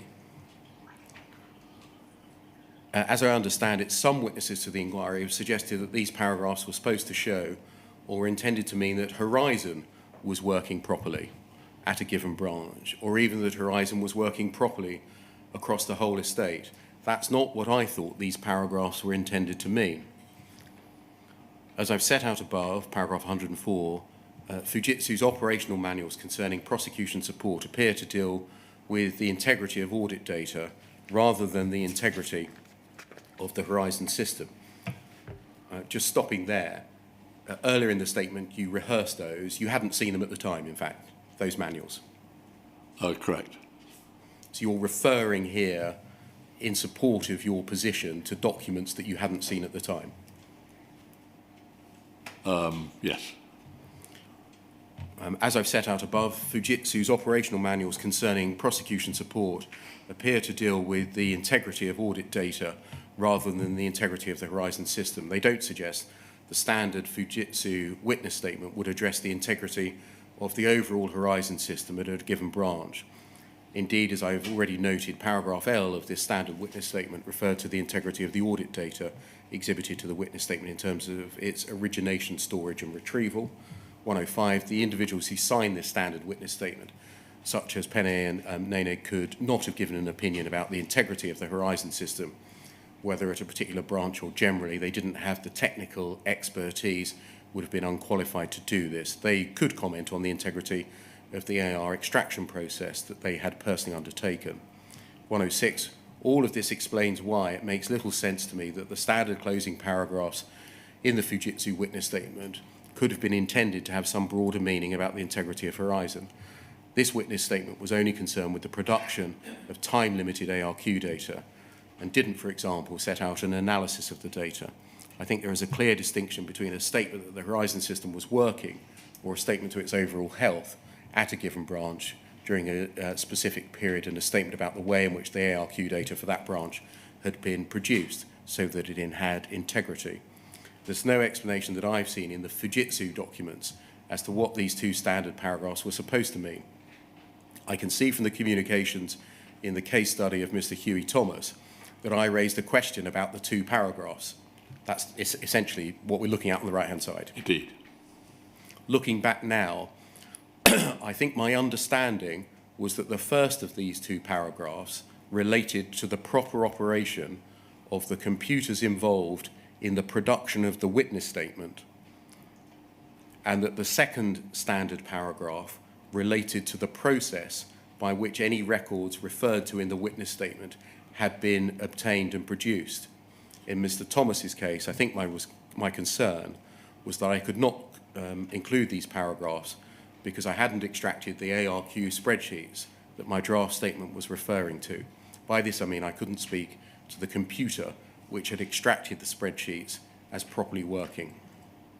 And you deal with the issue in more detail below. So just going back to the beginning part of that paragraph 107. Thank you. 4 lines in, you say, looking back at it now, I think my understanding was that the first of the two paragraphs related to the proper operation of the computers involved in the production of the witness statement. Just stop there.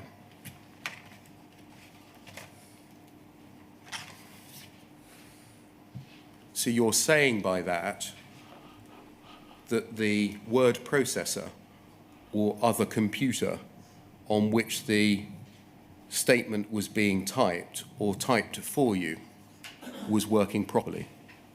And whatever was being used for doing the analysis and so on, yes. So you're saying that the first paragraph we see on the right-hand side in yellow relates to the computer on which the statement was being typed. That is the only way I can understand that as making any sort of sense in terms of the people who are producing that sort of statement.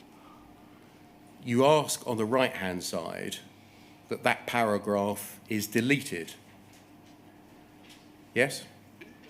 Because Yeah, just take it in stages. You asked that it's deleted. Yeah. Did you think the computer on which the statement was being typed was not working properly? No.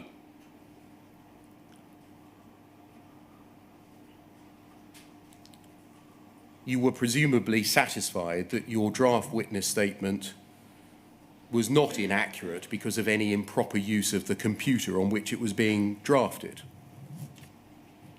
Correct. Put another way, to the best of your knowledge and belief, the computer on which you drafted the witness statement was operating properly at the time. Yes. If the computer on which you drafted the statement wasn't operating properly, presumably any such problems with the computer wouldn't affect the accuracy of the content of the witness statement.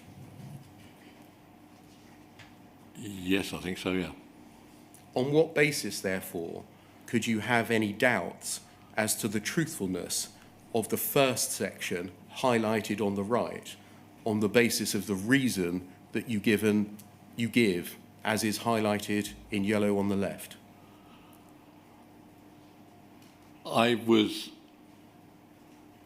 just unclear about the whole lot, and maybe I must have had some sort of discussion and then when they said, well, that needs to be in there, then I realised what it must have meant, because that was the only sensible explanation for what that paragraph could mean. No, you say, looking back now, your understanding is that the first of the two paragraphs is, as I've summarised it, about the operation, the proper operation of the computers being involved to type up the witness statement. Yeah. You can't honestly believe that. Well, I couldn't see any other way that paragraph made any sense. Are you trying to explain away the first paragraph on the right-hand side? through an explanation on the left-hand side which doesn't hold substance? I think it does hold substance because I couldn't see it having any sort of meaning in any other form. Did you have any reason to believe that the computers involved in collating the ARQ data were not operating properly? I had no knowledge of whether they were operating properly or not because I wasn't using them. I didn't have access to them. So if the first paragraph related to the computers used to obtain the ARQ data, that might be a proper reason for the deletion of that paragraph. Yes. But that's not the reason that you give in your witness statement. Well, that was part of it was the computers involved in the production of this, so not just the typing up, but actually the extraction of the ARQ data as well, yes. Is the truth of the matter that what you explain in this paragraph, 107, one that you come up with after the event to seek to explain away this comment in the draft witness statement, that you didn't think you could include the last two paragraphs? I just don't remember what it was. I certainly did include that paragraph, and the only way it can make any sense is with the explanation that I've come up with.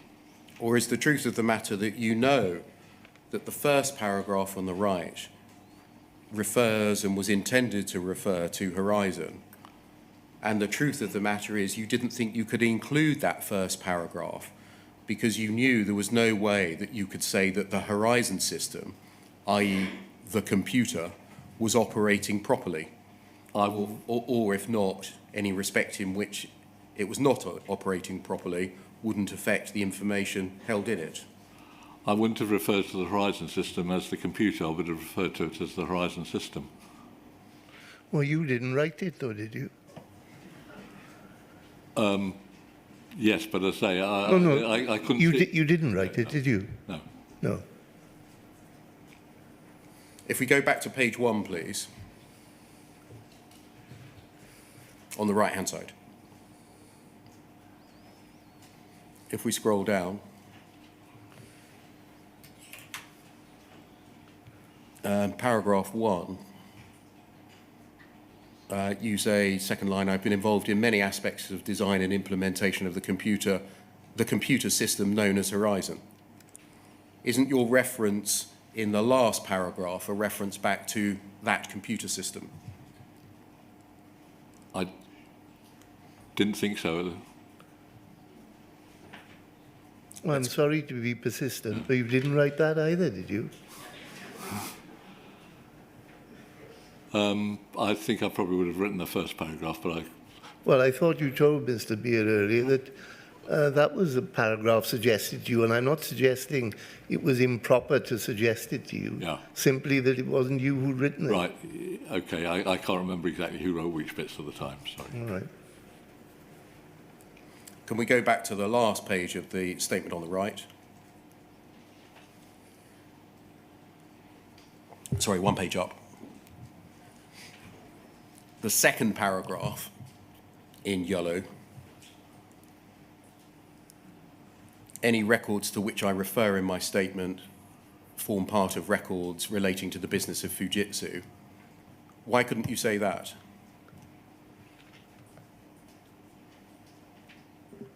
Because I thought it was saying that I had actually extracted them. It doesn't say that. Sorry to speak over you. It doesn't say I've extracted them.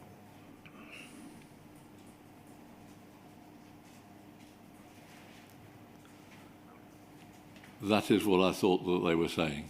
So you're saying that you thought that that last paragraph said that you personally had extracted them, and that's why you didn't think you could properly say them? Yes. Thank you. So it's 3 o'clock now. I wonder would that be an appropriate moment? Yes, of course. 3:15, yeah? Thank you very much.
Yes, Mr. Beer. Thank you, sir. Mr. Jenkins, can we pick up the chronology with the 24th of March 2006 in Mr. Thomas's case by looking at FUJ 0012 2210?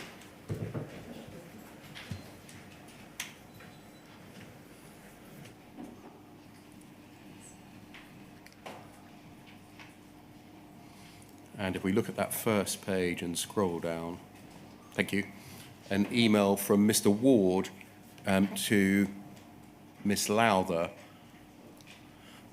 copied to Brian Pinder, Mr. Baines, Mr. Dawkins and Diane Matthews. So not you at this stage, although we'll see from the email above in a moment that this was sent on to you. Yes. He, Mr. Ward, says, this statement needs more work. I've attached a suggested draft with a number of comments. As mentioned previously, I think the, quote, system failure ... normal occurrence, end quotes, line is potentially very damaging. It may be worth considering someone from our team taking a statement directly from Gareth. Where is he based, question mark. There's some urgency with this. Whilst there's some urgency with this, it is more important to get it right and ensure we're not embarrassed at court, which we certainly could be if we produced a statement accepting, quote, system failures are normal occurrences. Do you agree that Mr. Ward was seeking here directly to influence the contents of your witness statement in criminal proceedings before the Crown Court? I think that could be interpreted in that way, yes. Do you interpret it in that way? I think he was just looking at getting my meaning made clearer. I can understand why he felt that the term system failure was going to be potentially causing embarrassment, and I can understand that the way I was using it was not in the way that he was interpreting it, so I felt that there was the scope for improving the wording. He was seeking to influence, do you agree, the contents of your witness statement as it was presently drafted, because it may be damaging to the prospects of a prosecution? Yes, I think you have to say that, yes. And that the Post Office could thereby be embarrassed at court? Yes. This was sent to you, if we just look up. What did you think by this attempt by the Post Office to attempt to alter your evidence? I don't think I interpreted it in quite that way at the time. I just saw it as being a way of improving the wording of what I had in the statement, rather than being just trying to alter what I was saying. I just saw it as a way of improving things. Let's look at how he tried to improve it by looking at the attachment, FUJ 0012 2211.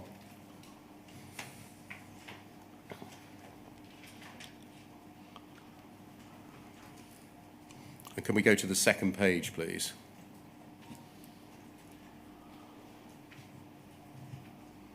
And scroll down.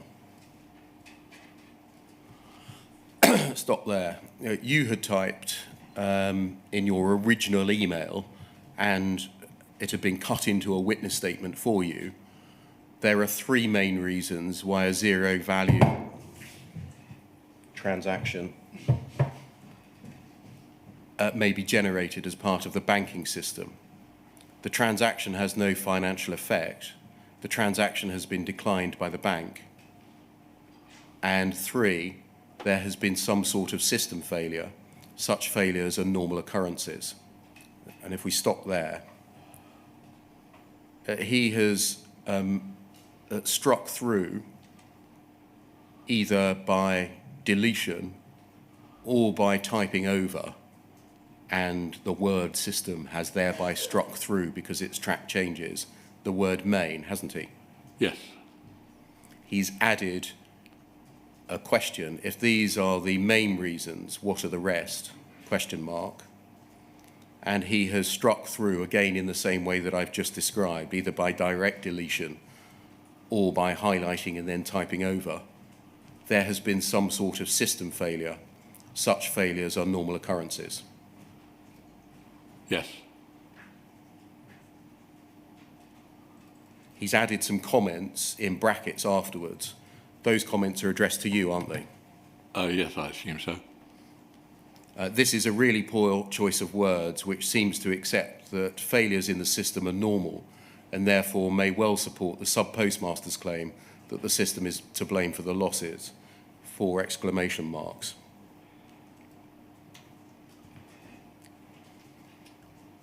You would agree, would you, that the words in brackets there that are highlighted seek to explain the reason for the deletion of the system failure reason? Yes. That's how it reads, and it's how you would read it. Yes. It's how you would have read it at the time. Do you agree? I think so, yes. What did you think of this? Did you think this was an attempt to alter your evidence? If you didn't think the email was, what about the striking through of passages of your witness statement? I saw that as seeking to see whether I was happy to reword it in using less emotive words. And he's made it very clear that he doesn't like the words that I've used there. Does he say, could you please explain this by using less emotive words? No, he doesn't. Why did you read it as, or see it, as him seeking for you to use less emotive words? Because clearly he didn't like the term system failure, and he made that clear both in the covering email and in the document. And by deleting it? And by deleting, yes. Did Mr. Ward, to your knowledge, have any technical knowledge? I don't believe so, but I don't know. At the time, did you consider his conduct to be appropriate? I saw him as trying to improve the way that the statement was worded. So you thought this was appropriate? I didn't think it was inappropriate at the time. You presumably realised that these were very serious matters. These were proceedings in the Crown Court. Oh, yes.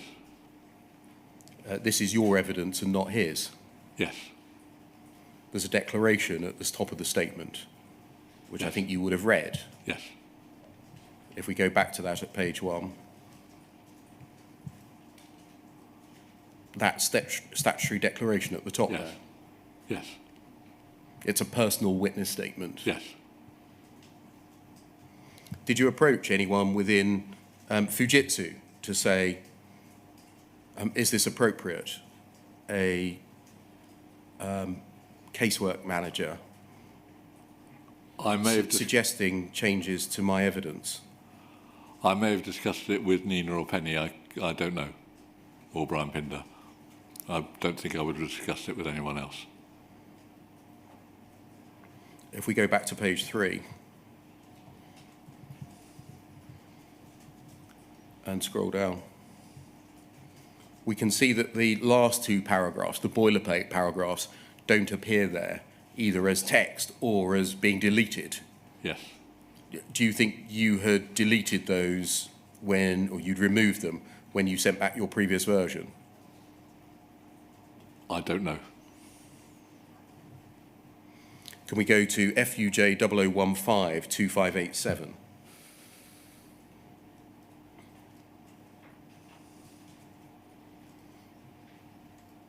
Top of page 2, please. You reply to him sending that marked up version of the witness statement to you. I've added some further annotations to your annotations. Does this move us forward? Did you regard this as some kind of negotiation in which you were required to haggle with the post office about the way in which you described the Horizon system and whether it had defects?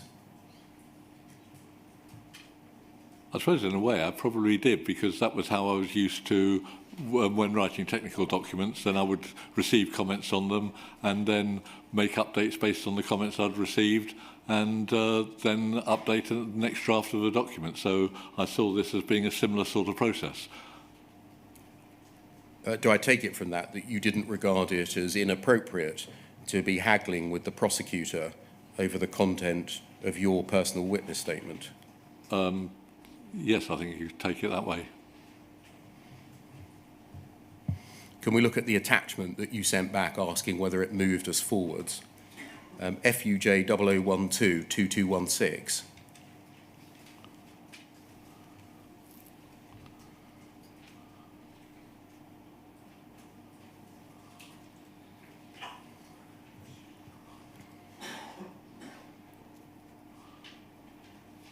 Now, I think the track changes have been lost on this, but I think we can make sense of it. If we scroll down, please. Paragraph 1, no changes.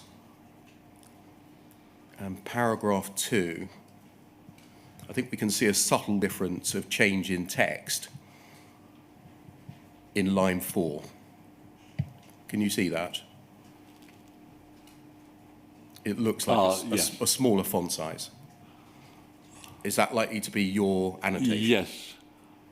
I'm not sure about this. Yes. I've had nothing to do with producing the spreadsheets, I think is my text. And in fact, the rest of that paragraph is mine. So I think the original must have ended at GIJ 03. And I think that I'm not sure about this is probably mine as well. Yeah. So the passage which reads, I'm not sure about this, I've had nothing to do with producing the spreadsheets.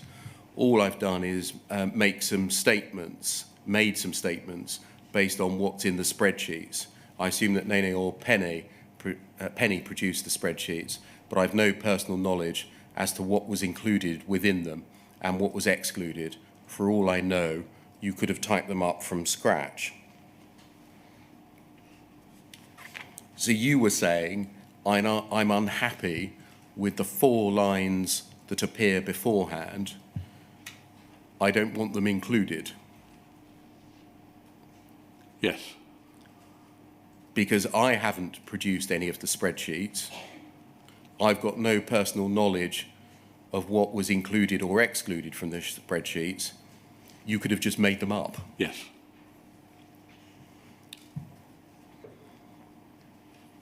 Can we look, please, at the same time as this document at FUJ 0012-2237?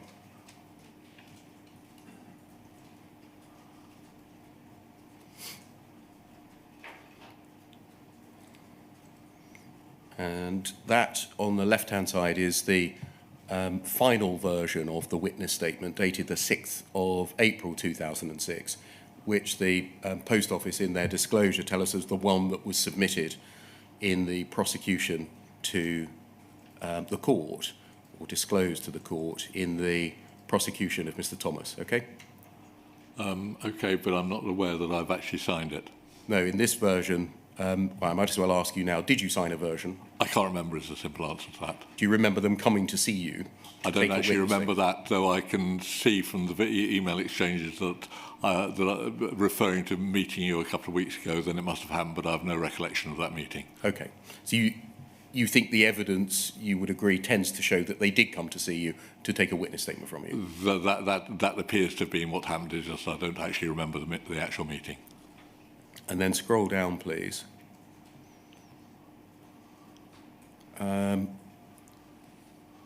If we look at the 3rd paragraph, you say, I extracted data from this system, that's the peak system. Yes. Concerning the Post Office. The data extracted was for all transactions for 3 specific time periods. From this data, I then extracted all the banking transactions which showed a 0 value. And then it continues. Yes. Is it right that you obtained the data from the peak? That's what it says there, therefore I assume I must have done so. The data from the peak was not created by the peak. It had already been created, captured, and attached to the peak by someone else, hadn't it? Yes, I realise that now, and clearly the peak is not a good repository of the data like the ARQ data, but I felt that at least what I was saying there was correct in that I had extracted the data from peak, whilst I was unable to say that I'd extracted the data from the ARQ system. Well, just reading what you say on the left-hand side in paragraphs 2 and 3, you say there's a fault management system called the peak system. And then you say, I extracted data from this system concerning the post office. The data extracted was for all transactions for 3 specific time periods requested. There was no data on the peak system for all transactions for the 3 specific time periods, was there? I think there must have been at the time, because if a message store is extracted and put onto the peak system, it will have 35 days worth of data. So, but we're talking cross purposes. I'm sorry, it's me. The peak system itself doesn't create that data. It's not a means of capture of it. We've seen the peak system used. Sometimes people just attach documents to it. Yes, yeah. Almost drag them into the peak. Is that what had happened here? The 3 sets of data had been dragged into the peak by somebody else. Yes, it had been. So when you say, I extracted data from the system, the peak system, and the data extracted was for all transactions, what you're doing is not saying that somebody else had performed the original extraction function. Correct. How was it any better from what you described on the right-hand side, where you say, for all I know, you could have typed them up from scratch? Looking at it now, I agree, but for some reason I must have decided that was all right at the time, but I can't remember why. Well, can I press you on that? You clearly, rightly, on the right-hand side, say, I can't exhibit 3 sets of ARQs because I've had no role in obtaining the data in those ARQs. Yes. On the left-hand side, in what appears to be your final statement, you say, I have extracted that data from the peak. It was no better than on the right-hand side, was it? I accept that now, but clearly I'd not thought it through in that way at that time. Can we look, please? Both those documents can come down at FUJ 0012 2230.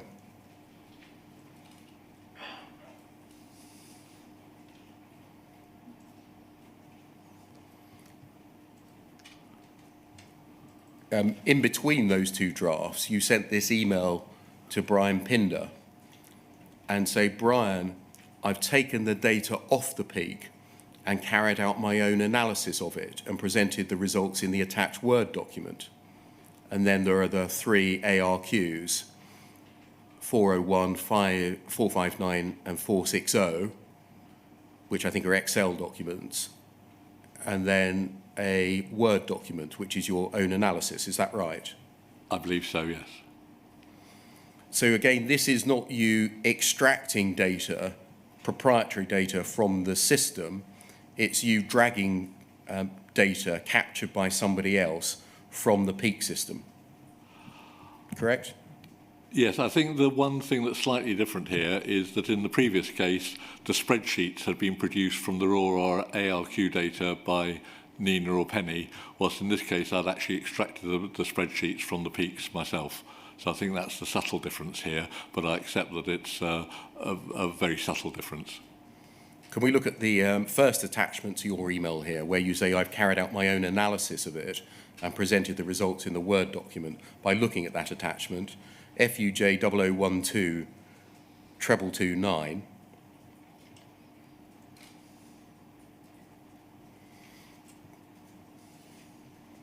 Your document of the 30th of March 2006.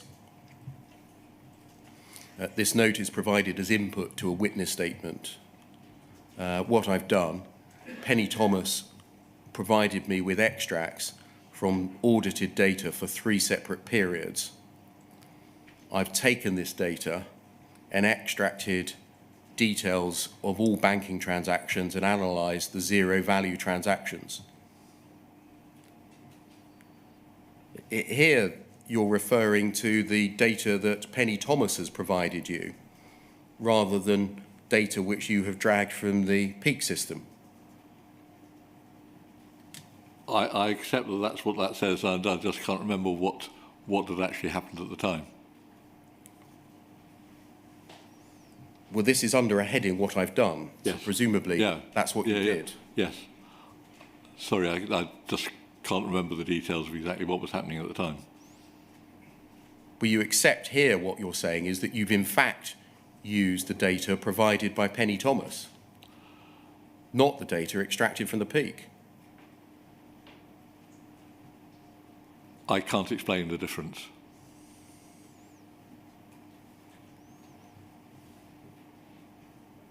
So in fact, the analysis on the basis of this document was based on extracts provided for you by Penny Thomas, which you said you were earlier unhappy to rely on because she could have typed them up from scratch.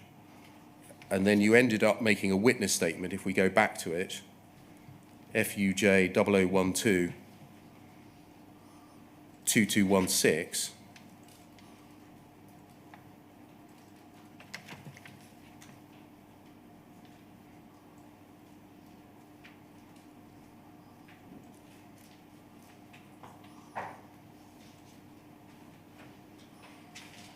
So sorry, you said that's the one which said, for all I know, you could have typed this up from scratch.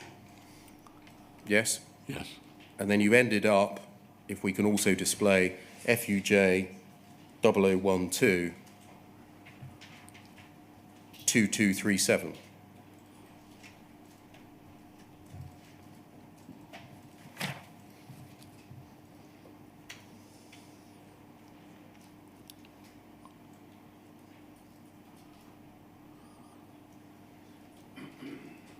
So based on your Word document, you'd in fact used the data provided by Penny Thomas. If we scroll down on the left-hand side,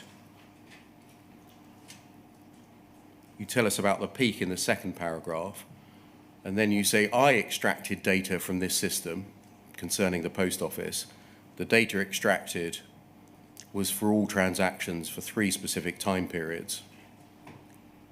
That wasn't true, was it? I'm not sure whether something had happened between the 30th of March and the 6th of April. I just can't remember. Was the wording you used in this final statement here, loincloth to cover up what you had done?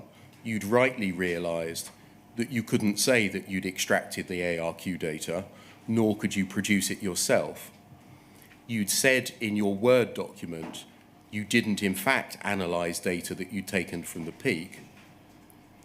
But as this document makes clear, you've used the phrase, I've extracted from the peak, to paper over what had in fact happened. If I said there that I extracted it from the peak, then I would have extracted it from the peak, but I can't remember exactly when I did that and how I did that.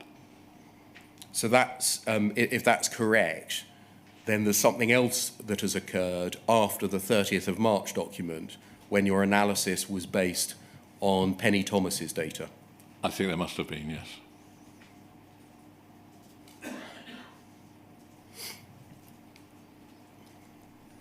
If we go back to just FUJ 0012 2216.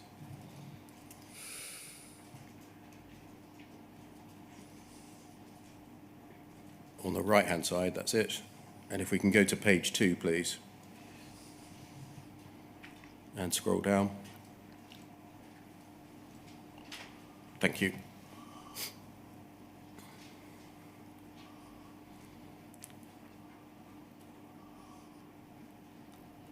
In the paragraph that begins, should the spreadsheets be regenerated, 3 lines in, the statement reads, there are 3 reasons why a zero-value transaction may be generated as part of the banking system. 1, the transaction has no financial effect. 2, the transaction has been declined by the bank. And then the 3rd reason, system failure, has disappeared, hasn't it? Yes, and that I think is due to the document we looked at earlier. i.e. it had been deleted in the Yes. track changes. Yes. by Mr. Ward. Yes. What remains is his addition. This is a really poor choice of words. And you reply to that in the passage after the brackets, is that right? Yes, so the version that I would have seen would have had the deleted thing, and I'd not twigged I hadn't undeleted it or replaced it with something. Well, I'm not sure you would have undeleted it, because you say, can you please suggest something better then? But why were you asking a casework handler to suggest what you should say in a witness statement for proceedings in the Crown Court? Because he clearly didn't like the wording that I was using, so I was asking if he had a better suggestion for me to use. And again, did you see it as appropriate to haggle with the prosecutor over the content of your witness statement? I didn't see it as inappropriate at that time, but I clearly see now that it was. You explain what we have here are genuine failures of the end-to-end system, which are not part of the normal operation, but are anticipated, and the system is designed to cope with them. Some such failures could be engineered as part of a malicious attack, but that doesn't apply to those failures that appear in the evidence presented. In all cases, the system is designed to identify such failures and handle them in such a way that the customer, postmaster, post office, and the FIs? Financial institutions? So that's code for banks, basically. Yeah. Are all clear as to the status of the transaction, and any necessary financial reconciliation takes place. I guess one option, this is still you speaking, yes? I guess one option is to delete over the page the paragraph, since it is purely an introduction to the following more detailed description.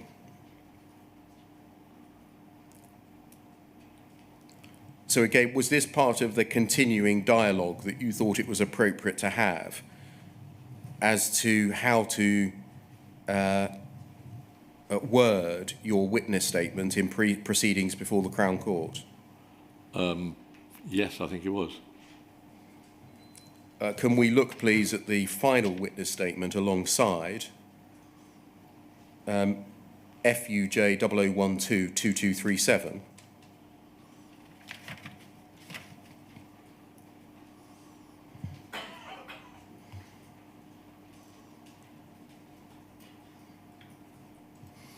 And on the left-hand side, scroll down, please. And keep going. And keep going. And keep going. And keep going. And stop. And if we just scroll up a little bit. Thank you. You explain response codes 3, 4, 6, and 8. The financial institution has declined the transaction. You explain codes 23 and 26, which indicate an unusual response from the financial institution, and again, no cash should change hands. And you say response code 32 indicates Horizon Central System has received no response to the financial institution within a timeout period, and so no cash should change hands. And you then add, all of these are perfectly normal occurrences and should result in clear instructions being passed to the counterclerk to ensure that no cash should change hands. So just stopping there, it would appear that Mr. Ward has been successful in causing the alteration of your evidence. Yes, but I still stand by what it actually says there as being an accurate representation of what had actually happened within the system. And is that why you were a willing actor in this process? Yes. You went along with his pushback? Yes, because it was still accurately reflecting what had actually happened, but using less emotive words, which he clearly wasn't happy with. And then, can we see underneath on the left-hand side, the objectionable last two paragraphs, the ones that, remember, have been marked up in yellow, have been replaced by, there's no reason to believe that the information in this statement is inaccurate because of the improper use of the computer. To the best of my knowledge and belief at all material times, the computer was operating properly, or if not, any respect in which it was not operating properly or was out of operation, was not such as to affect the information held on it. I hold a responsible position in relation to the working of the computer. You told us in your witness statement that that paragraph, which is broadly the first of the two yellow paragraphs in the earlier witness statement, was all about the computer on which you were typing the statement. And doing the analysis. What do you mean by "and doing the analysis"? I was doing some analysis in the Excel spreadsheets that were then attached to the statement. What is the computer referring to on two occasions in that witness statement? The computer on which I was actually doing those, in other words, the PC on my desk. Really? You're saying your desktop was working properly? Yeah. So it was typing out the words. So when you typed, "all these are perfectly normal occurrences," yes.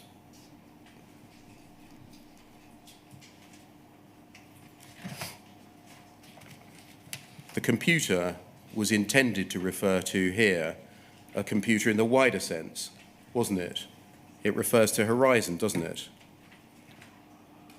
I don't think I was in a position to say that Horizon was working correctly at the time, as far as this was concerned. Why, given what you'd said in your comment on the yellow highlighted paragraph, these need to be deleted, I can't say these, has it now re-emerged? Because I must have then understood that it was referring to what I was actually producing the statement on. How did you obtain such an understanding? I don't know. From whom did you obtain such an understanding? I don't know.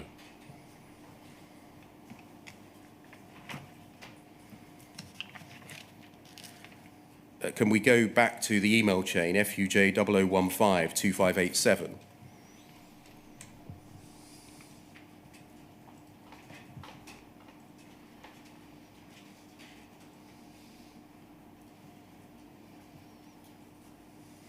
Mr. Ward's reply, "I don't understand why this statement, which was originally requested on the 10th of March, is taking so long. I appreciate it's slightly unusual, but I do not understand the confusion, as I thought I'd made our requirements clear. Gareth's annotations do not take us forward at all. I'm sure this isn't Gareth's fault. Gareth has indicated in the attachment below that 3 spreadsheets produced by your team, which show the nil transactions and which were in addition to the usual event and transaction logs, were not produced by him. Therefore, as he quite rightly points out, he's not in a position to produce them in his statement. In the event, that's what you ended up doing, producing them in your statement, didn't you? But I got the information from a different source. I.e., they were Excel spreadsheets given to you in an email by Penny or Nana. You didn't think that was appropriate. They were attached to a peak. You took them from the peak and thought that that was acceptable. The spreadsheets weren't attached to the peak. It was the message store that would have been attached to the peak. So I had actually extracted the spreadsheets myself, and that's what I thought was the difference.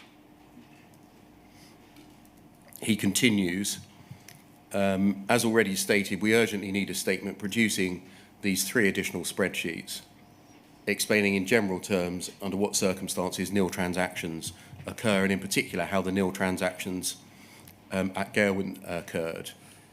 The same statement needs to include a paragraph which states there is no evidence of a system error in relation to the nil transactions at the office. We do not need to mention system failures being normal occurrences if there's no evidence of such a problem at this office.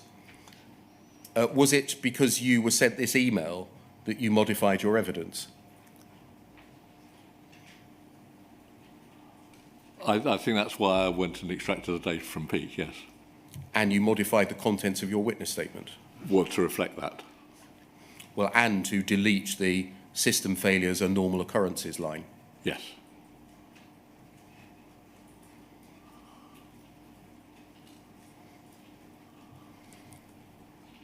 So, Mr. Ward expressed his concerns on numerous occasions over your wording including in your witness statement, system failures. He told you that system failures were potentially very damaging to mention. He told you that you should not mention them, we do not need to mention them, and that they were a really poor choice of words. Did all of that pile pressure upon you to remove the reference to system failures from your witness statement? Clearly, I did that as a result of that, but I was happy with the wording that I ended up with. Okay, did you ever go back to any lawyer within Fujitsu to say, look, I'm being embroiled in a criminal prosecution here. I'm being asked to sign witness statements off. And there's this man from the post office who's applying pressure on me to change the substance of my evidence? No, I didn't, but I clearly understand now that I should have done.